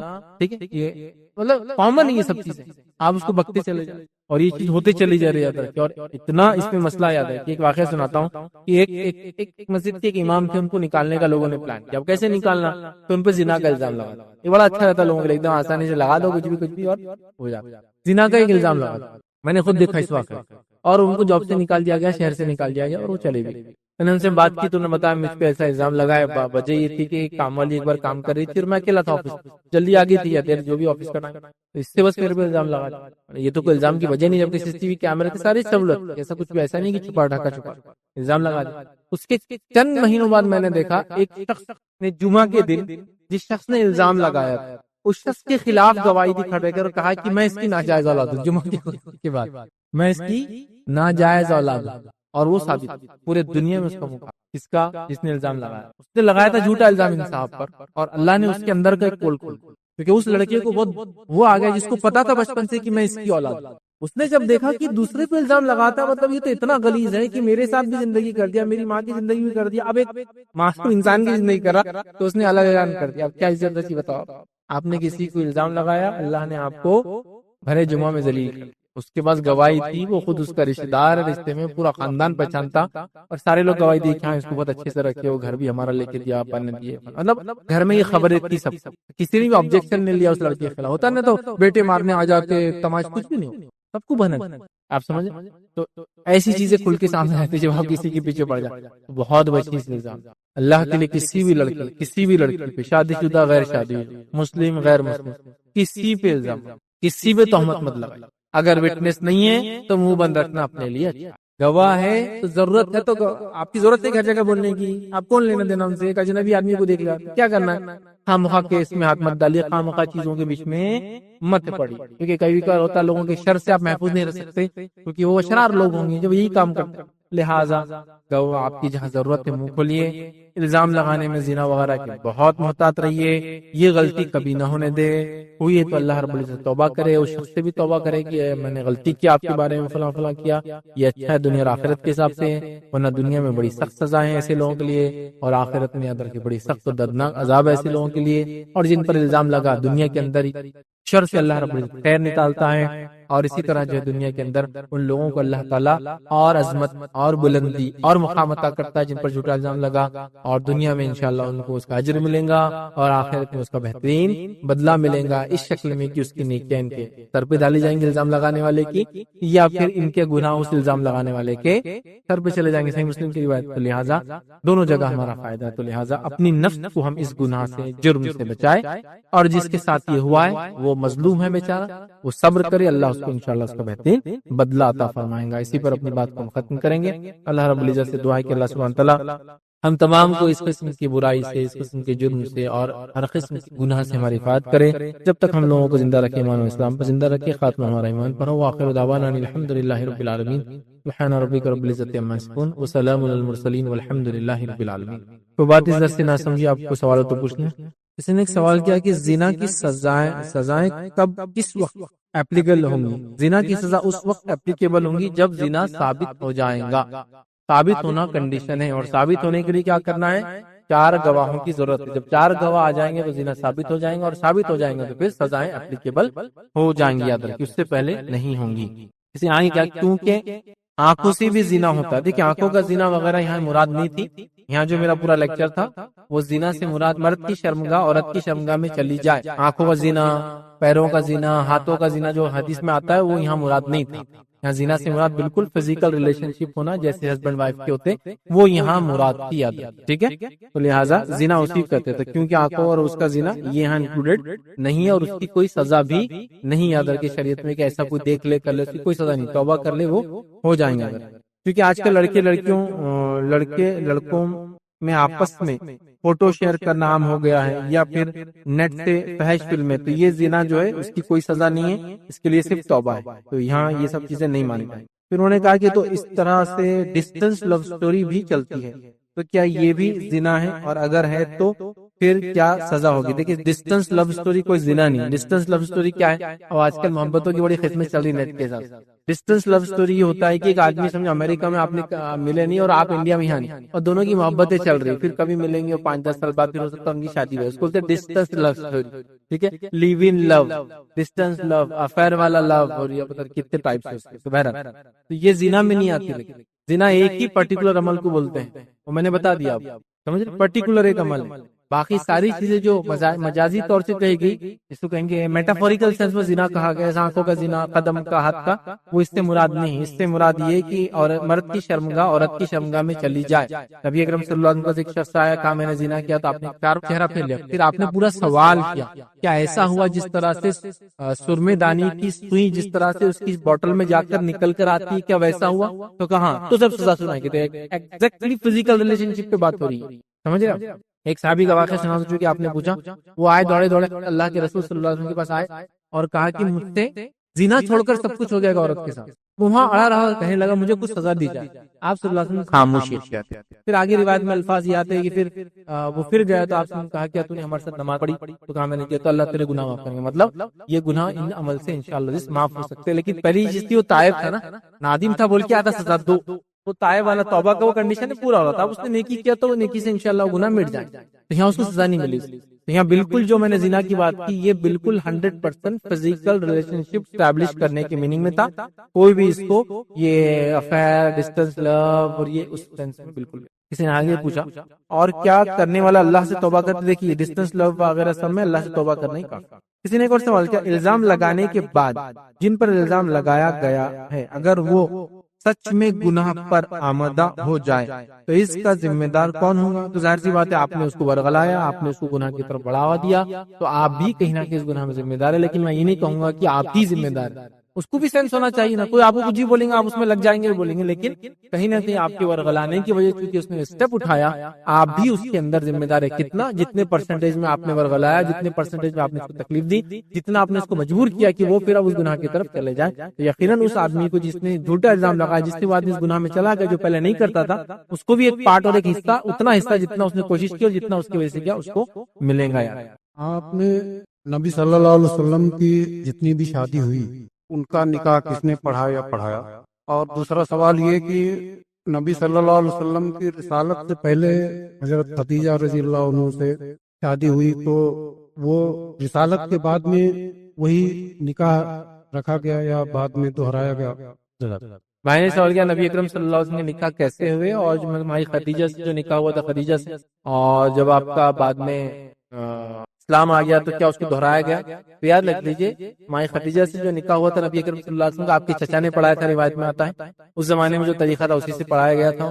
یاد رکھیے. اور نکاح یاد رکھیے جب کوئی آدمی ایمان لا لیتا ہے تو بعد میں اس سے نکاح کرنے کی ضرورت نہیں. اگر وہ عورت ایمان لا لے تو، ایمان نہ لائے تو پھر دونوں الگ رہتے ہیں. اگر ایمان لا لے تو پھر وہ نکاح کنٹینیو مانا جاتا ہے. تو لہٰذا نبی اکرم صلی اللہ علیہ وسلم پہ جب وحی آئی تو آپ ایمان والے ہو گئے. آپ پہ سب سے پہلے ایمان لانے والی خدیجہ رضی اللہ عنہا خود تھی، تو لہٰذا اب نکاح کا اس کا وہ نہیں تھا. لیکن جو لوگ ایمان نہیں بھی لائے تھے ان کے ہسبینڈ یا وائف الگ ہو گئے تھے، بعد میں جب وہ لوگ ایمان لا لیے تو وہ مل گئے. اس کا کوئی طریقہ ایسا بتایا نہیں گیا کہ ان کا پھر سے نکاح دہرایا گیا، پھر سے نکاح پڑھایا گیا، ایسا کچھ نہیں ہوا. نبی اکرم صلی اللہ علیہ وسلم نے کچھ نکاح ایسے ہوئے کہ جیسے نجاشی نے ایک نکاح پڑھایا، آپ کے چچا نے ایک نکاح پڑھایا، اور کچھ نکاح ایسے ہوئے کہ بس نکاح ہوا، گواہ وغیرہ ہے، اور آپ صلی اللہ علیہ وسلم نے اپنے زوجہ بیوی کو اپنے ساتھ گھر لا لیا. بس اس طرح سے بہرحال ہوا. تو اسلام اگر جیسا آج بھی کسی زمانے میں ہسبینڈ اگر ایمان لاتا ہے یا وائف ایمان لاتی ہے اور اس کا اگر وائف کی ہسبینڈ ایمان والی نہیں ہے تو انتظار کرے، اگر لا لیتا ہے تو نکاح ان کا ویلڈ پرانا ہی نکاح، حالانکہ جس بھی طریقے سے کنٹینیو مانا جائے گا. ویسا اگر نہیں ہوتا پھر وہ واپس کسی اور سے میرج کرتے تو پھر ظاہر سی بات ہے اسلامی طریقے سے ان کا بہرحال نکاح. کسی نے ایک سوال کیا کہ آج کل دیکھا جا رہا ہے کہ ایک ہی گھرانے کے بھابھی اور دیور واٹس ایپ چیٹ ہنسی مذاق کرتے ہیں، اور مسلم گھرانوں میں کزن سے فون پر ہنسی مذاق کرتے ہیں. ایک وائف ان سب چیزوں کو کیسے ٹالریٹ کریں جو خود کوئی اس کے کزنز مطلب نان محرم سے ایسے ہنسی مذاق نہیں کرتی؟ دیکھیے ہمارے پاس سماج میں ایک بہت بڑا مسئلہ ہے، وہ صحیح غلط وہ میں اس کے بارے میں کمنٹ نہیں کر رہا ہوں، لیکن مسئلہ ہے وہ یہ ہے کہ آدمی اگر کوئی غلطی کرے تو وہ چلتا ہے، عورت اگر کوئی غلطی کرے تو وہ نہیں چلتا. جیسے مثال کے طور پر جو آپ کا کوشچن کہ اگر شوہر اپنی کزن بہنوں سے بات کرے جو کہ غیر محرم اس کے لیے چچیری پھپھیری خلیری اور جو بھی جتنے بھی ایسے رشتے ہوتے ہیں اس کے علاوہ اور بھی، تو یہاں کوئی برا نہیں مانیں گا اس کو اور کوئی برا سمجھتا بھی نہیں اس کو، یہ چلتا والا ریلیشن. لیکن اگر وہی کام اس کی بیوی کرے کہ اپنے چچیرے بھائی تیرے خلیرے پھپھیرے، تو وہاں کیا ہوتا ہے، اس کو وہاں غیرت آتی ہے مرد کو، وہاں سارے ایشوز کھڑے ہو جاتے ہیں. اس لیے میں نے کہا وہ غلط نہیں، میں نہیں طے کر رہا ہوں، اس پہ ہم ڈسکشن نہیں کر رہے، لیکن یہ بات طے ہے کہ سماج میں ایسا مرد نے کوئی گناہ کیا تو چلتا ہے، لیکن اگر عورت وہی گناہ کرے تو نہیں چلتا. سمجھ رہے بات؟ تو یہ ایک ٹینڈنسی، ایک مینٹالٹی. تو آپ کا سوال وہی ہے کہ آپ کے شوہر واٹس ایپ کر رہے ہیں، بھابھی سے کر رہے ہیں اور یہ کر رہے ہیں اور ساری چیزیں، بھابھی دیور کا ریلیشن شپ چل رہا ہے، دوسرے کزن سے بات کر رہے ہیں، اپنی بہنوں سے کر رہے ہیں، لیکن وائف کو یہ پسند نہیں اور وائف یہ کام کرتی بھی نہیں. لیکن اگر یہ وائف کرنا چاہتی بھی اگر تو اس کو کرنے نہیں دیا تو یہ بات بھی اپنی جگہ طے ہے، کیونکہ یہاں ایسا ایک سسٹم ہے کہ میل اگر کوئی چیز کرے تو وہ کر سکتا ہے، فیمیل وہ کام نہیں کر سکتی. مطلب شوہر بات کر سکتا ہے اپنی چچیری خلیل بہنوں چونکہ وہ اچھی نیت سے کر رہا ہے، لیکن اگر اس کی بیوی بات کر لے تو وہ اچھی نیت کبھی نہیں ہو سکتی، مطلب وہ ٹیکن فار گرانٹیڈ ہے اس کا یہ مزاج. یہ بات کے بارے میں بات کر رہا ہوں. اور بات ظاہر سے زیادہ فون پہ ہوں گی، بات چیٹ پہ ہوں گی، بھی مل رہے نہیں، فزیکل کچھ بھی نہیں، اور بات چیت تو زیادہ شرن ضرورت کے تحت کسی سے بھی انسان کر سکتا ہے، ڈاکٹر سے کر سکتا ہے، دکاندار سے کر سکتا ہے، آنے جانے والوں سے کر سکتا ہے، مدد لینے کے لیے کر سکتا ہے، مدد دینے کے لیے کر سکتا ہے، جائز چیزوں کے لیے بالکل. جیسے کسی کو پانی پلانا تھا، پانی بھی لیجیے، یہاں پانی رکھا ہوا ہے، اندر آ کے لے لیجیے، یہ سب آواز تو پردہ نہیں عورت، لیکن وہاں وہ یہ بھی پسند نہیں کریں گے ہسبینڈ کی وائف اس کی آواز بھی کسی کو وہ کرے، لیکن ہسبینڈ کا یہ رہے گا کہ وہ سب سے کریں گے. بٹ بہرحال اس کو کیا کریں گے، سماج میں اس چیز چل پڑی ہے تو ظاہر سی بات ہے ایسی چیزوں کو آپ کو اپنے ہسبینڈ کو بتانا پڑے گا، ان کو سمجھانا پڑے گا، ان کے کسی نہ کسی ڈھنگ سے بہرحال ناحیے سے اصلاح کرنا پڑیں گی. اس کے علاوہ تو کچھ چارہ نظر نہیں آتا ہے، کیونکہ پردے کا سسٹم گھر میں ویسے حالات وہاں بس موجود نہیں، یاد رکھیے. لہٰذا چونکہ حالات موجود نہیں ہیں اور لوگوں نے ہر چیز کو جائز قرار دے دیا ہے، بے پردگی، لوگوں سے بات چیت، محرم غیر محرم کا فرق چھوڑ دیا ہے، کیسے لباس کس کے سامنے پہننا کوئی تمیز نہیں، تو یہ سارے مسائل بیچ میں بہرحال ہوتے رہتے ہیں. کسی نے ایک سوال کیا کہ اگر کوئی عورت ایک شخص سے بات کرے جو نان محرم ہو، جیسے کالج یا بیچ میٹ، لیکن سب کے سامنے جو بھی کوئی غیر ضروری بات کرنی، اچھا مطلب سب کے سامنے کرے اور جو کوئی غیر ضروری بات نہیں کر رہے ہیں، پھر بھی لوگ ان دونوں کو ایک ساتھ جوڑنے لگ جاتے ہیں. یہ اسپیشلی کامن اسکولز اور ادر انسٹیٹیوشنز میں ان دنوں میں ہوتا ہے. اس سے عورت کی ریپوٹیشن جو ہے خراب ہو جاتی ہے، انہوں نے لکھا. تو یاد رکھیے یہ ایک دم کامن فینومینا ہے، ایک بالکل بات عام ہے کہ ایک لڑکی اگر کسی بھی غیر محرم سے بات کریں گے، لڑکے سے کالج کی چونکہ سوال ہے، اسٹوڈنٹ فیمیل اسٹوڈنٹ میل اسٹوڈنٹ سے بات کریں گے، اور اگر یہ فریکوینسی اس کی زیادہ ہے تو یہ دونوں کو ایک دوسرے سے جوڑ دینا یہ بالکل کامن چیز. وہ زنا کا الزام نہیں لگا رہے، وہ جوڑنے کی بات کر رہے ہیں، لیکن ایک دم کامن فینومینا. جیسا ایک لڑکی 50 لڑکوں میں سے ایک لڑکے سے بات کرتے ریگولرلی، بٹ نیچرلی کوئی بھی جوڑ دیں گا اس کو، کیونکہ 49 کا مسئلہ وہی ہے کہ وہ تو حسد اور جلن میں پریشان ہے کہ ہم سے کیوں نہیں بات کرتے. یہ تو ایک دم خطرناک چیز تو ہونے ہی والا ہے، اس کو کوئی روک نہیں سکتا. حالانکہ غلط ہے، ہو سکتا ہو کسی ضرورت کے تحت، شرعی ضرورت کے تحت، کسی مطلب ہم اس کو بدگمانی نہیں کرتے، اس نے ظن لیتے کہ یار جو بھی ہے یہ پازیٹیولی ہو رہا ہوگا. بٹ آپ خود سوچیے نا، مطلب پوری دنیا کے اندر پورا سسٹم جو اللہ تعالیٰ نے کائنات میں بنایا اس کے اندر ایک چیز ہے کہ فیمیل کو میل فالو کرتا ہے، فیمیل کے میل پیچھے رہتا ہے. پورے اینیمل کنگڈم میں دیکھ لیجیے، پورے ہیومن بینگس میں دیکھ لیجیے، اٹریکشن یہی ہوتا نا، یہ سمت میں جاتا ہے. اب ایک خاتون کسی 50 لڑکوں میں سے ایک سے بات کریں گی تو نیچرلی لوگ اس کو جوڑنے لگ جاتے ہیں اس کے. حالانکہ یہ غلط، میں اس کو صحیح نہیں بول رہا ہوں، لیکن آپ اس کو سوچئے کہ 50 لڑکے ہیں تو 39 کی حسدیں لگی ہوئی اس کے پیچھے، 39 کی نظریں آپ پر، اور آپ ایک سے بات کر رہے تو یہ ہونے والا ہے. تو میں یہ کہوں گا لوگ پازیٹیو لے اس چیز کو، غلط چیزیں نہیں کرنا چاہیے. لیکن میں آپ سے بھی کہوں گا کبھی کبھار اپنے آپ کی حفاظت ضروری ہے، آپ اوائڈ کریں اس کو. شرعی ضرورت بھی تو اوائڈ کریں زیادہ، ٹو بی سیف. ضروری تھوڑی ہے کہ آپ 50 لڑکے، ہاں آپ ایسا بول سکتے کہ پوری کلاس میں اکیلی لڑکی ہوں. اب ظاہر سے بیچ میٹ سے تو کچھ نہ کچھ ضرورت انسان کو پڑی جاتی ہے، وہ ایک الگ مسئلہ. لیکن اگر ایسا نہیں ہے تو آپ، میں سمجھتا ہوں فیمیلز میں اتنے لوگ ہوں گے، فیمیل اسٹوڈنٹس میں جو آپ کی ہیلپ کر دے. آپ کو ضرورت نہیں میل بیچ میٹ سے یہ سب کرنے کی. بٹ اگر کوئی کسی بھی ضرورت کرتا ہے تو میں کہوں گا لوگوں کو حسن ظن رکھیں، ہمیشہ بدگمانی ایسی نہ کریں. لیکن میں آپ کو یہ بات بھی بتا دوں، بدگمانی ایسی شروع ہوتی ہے اور اس طرح لوگ ایک دوسرے پہ الزام لگاتے ہیں، کچھ بھی چیزیں ہو جاتی ہیں. تو لہٰذا اپنی عزت بچانا چیز دیکھیے. کچھ کبھی کبھار دیکھیے، ایسا میں یہ بول رہا ہوں، میں رائٹ سائڈ چل رہا ہوں، ٹریفک کے رائٹ سائڈ چل رہا ہوں، سگنل کا پالن کرتے ہوئے چل رہا ہوں، گاڑی کے پیپر پورے میرے ہے، لائسنس بھی میرے پاس ہے، سامنے والا غلط سائڈ سے آ رہا ہے، میں ہارن نہیں بجاؤں گا. اس کا کام ہے دیکھنا کہ رائٹ سائڈ سے کون آ رہا ہے اور وہ رانگ سائڈ سے آ رہا ہے، میں ہارن نہیں بجاؤں گا، میں تو صحیح ٹریک پہ ہوں نا. اب دونوں کا ایکسیڈنٹ ہو گیا تو ایسا ہوگا ایکسیڈنٹ کے بعد کہ جس نے دیکھا نہیں آپ کو جو رانگ سائڈ سے، اس کا نقصان زیادہ ہوگا آپ کے مقابلے میں. نہیں، اگر اس کی گاڑی بڑھی تو آپ کو زیادہ ہو جائے. تو لہٰذا ٹریفک کا ایک رول ہے، to see and to be seen, دیکھنا اور دوسروں کو احساس دلانا، مطلب اپنے آپ کو دکھانا بھی ضروری ہوتا ہے. اسی لیے ہوتا ہے جب گاڑی اوورٹیک کرتی پیچھے سے تو ہارن دیتا پہلے، حالانکہ گاڑی راستہ چھوڑ کے چلتی پھر بھی ہارن کیوں دیتا ہے کہ غلطی سے اس سائڈ بدلنا شروع ہو جائے، اس نے اوورٹیک کیا تو ایکسیڈنٹ ہو جاتا ہے. ٹو سی مطلب پیچھے والا دیکھ رہا ہوگا، لیکن سامنے والا ٹو سین وہ نہیں دیکھ رہا ہے اس کو، تو ہارن بجا کے وہ کرتا ہے کہ میں پیچھے ہوں، تو بولتا ہے اچھا سگنل دے. سمجھ رہے ہیں؟ تو وہاں آپ کا سب کچھ صحیح ہونے کے بعد بھی نقصان تو ہوا نا آپ کا. لہٰذا میں کہوں گا احتیاط کرنا پھر کچھ جگہ بہتر ہوتا ہے. میں یہ نہیں کہہ رہا ہوں کہ girl friend boy friend relationship بنا سکتے، میرا اس پہ نہیں. لیکن میں کہہ رہا ہوں کیونکہ کالج اور انسٹیٹیوٹ کی بات کریں، بڑے بچے آپ لوگ سمجھدار ہیں، بالغ ہیں، تو ضرورت کے تحت ہی آپ یہ کر رہے ہوں گے. پھر بھی اگر اس کو اوائڈ کرے تو اچھا، اس لیے کہ لوگوں کی بدگمانیوں کو آپ روک نہیں سکتے ہیں.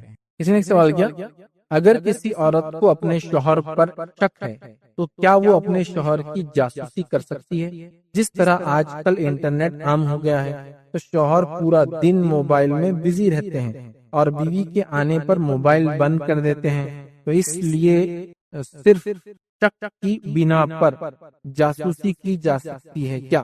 دیکھیے یہ اب جیسے جیسے شہر بڑے ہو رہے تو یہ جاسوسیوں کے کاروبار بڑے بڑھتے جا رہے ہیں. جاسوس بہت کامن ہو گیا ہے. پرائیویٹ ایجنسیز ہوتی ہے جو آپ کو ہائر کر کے آپ اسے جاسوسی کروا سکتے ہیں. اس لیے کروا رہے جاسوسی کی شوہر کیا کرتا ہے، بیوی آ گئی تو موبائل بند کر دیتا. دیکھیے وہ موبائل پہ ہو سکتا ہے گیم کھیل رہا ہو، موبائل پہ کوئی سیریز دیکھ رہا ہو، وہ موبائل پہ کچھ ورک کر رہا ہو، موبائل پہ کوئی ایسا کنٹینٹ دیکھ رہا ہو جو کنٹینٹ آپ لوگوں کے بچوں کو دیکھنا ضروری نہیں ہو، موبائل پہ کوئی ایسی چیز دیکھ رہا ہو جو اس کو بھی نہیں معلوم، کھولیں گا تو کیا آئیں گے کسی دوست نے بھیجا ہو، میں بھی وہ اس لیے آپ سے چھپاتا. تو آپ اس کے بیسس پہ شک کریں، مطلب ریکمینڈڈ نہیں، کیونکہ شک کا دیکھیے کوئی علاج نہیں. آپ سمجھ رہے، شک کا کوئی علاج نہیں. یاد رکھیے، اس لیے کہ جب وہ آ جاتا ہے تو وہ گھر، سماج، خاندان، دماغ، فرد، قومیں، ملک بھی برباد کرتا ہے. شک آیا کہ وہ ملک ہم پہ حملہ کرنے والا، ہم اس سے پہلے حملہ کر دیتے.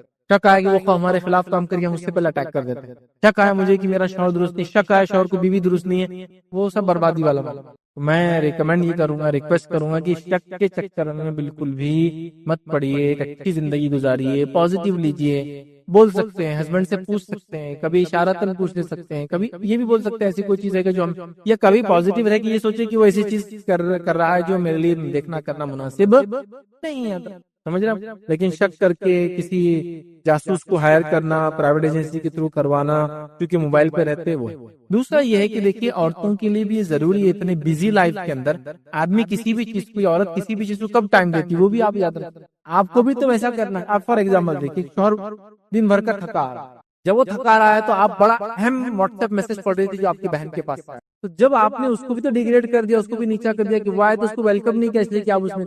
اب جب وہ اندر آ کے اپنے کسی دوست کا میسج پڑھ رہا ہے تو جب آپ بول رہے کہ میرے کو شک ہو رہا، کچھ خطرناک چیز پڑھ رہا، یہ کر رہا، وہ کر رہا، فلاں ہو رہا، یہ ہو رہا، آواز اچھا فون پہ آواز سے پہچان نہیں سکتے میل فیمیل ہے بول کیا، جب تک کہ آپ کو ریکگنائزیشن نہیں ہوتا کہ آواز کیا ہے. آپ ایسا دور سے سنیں گے تو سب آواز ایک جیسی لگتی ہے. آپ سمجھ، لہٰذا آپ یہ بھی نہیں بول سکتے عورت سے بات کر رہا، یہ کر رہا، وہ کر رہا، تو اننیسری شکوک و شبہات میں تو آپ نے اس کے لیے کیا کیا ویلکم کے لیے, آپ نے اس کے اٹریکشن کے لیے کیا کیا, آپ نے اس کے ٹائم لینے کے لیے کیا کیا, جو آپ بول رہے کہ اس نے ٹائم نہیں دے کے فلاں فلاں چیزوں میں لگ گیا. آپ کو بھی تو سب چیزیں دیکھنا ہے. مثال کے طور پر شوہر گھر میں ابھی وہیں بیٹھی ہوئی کھانا پکا رہی ہے, بچوں کو وہ کر رہی, یہ کر رہی, وہ کری, کبھی تو سلام کا بھی ٹائم نہیں مل رہا, اتنی مصروف ہو جاتی بیچاری, سلام بھی نہیں کری شوہر کو, آ گیا تو پھر یہ ہو رہا وہ ہو رہا, شام میں کھانا کھا, حالانکہ سب شوہر کے لیے, شوہر نے سب کچھ دن بھر جو محنت کیا بچوں کے لیے کیا, لیکن کہیں نہ کہیں کچھ نہ کچھ تو چیز ہوتی کہ آپ کہیں افیکشن کو ظاہر بھی کریں.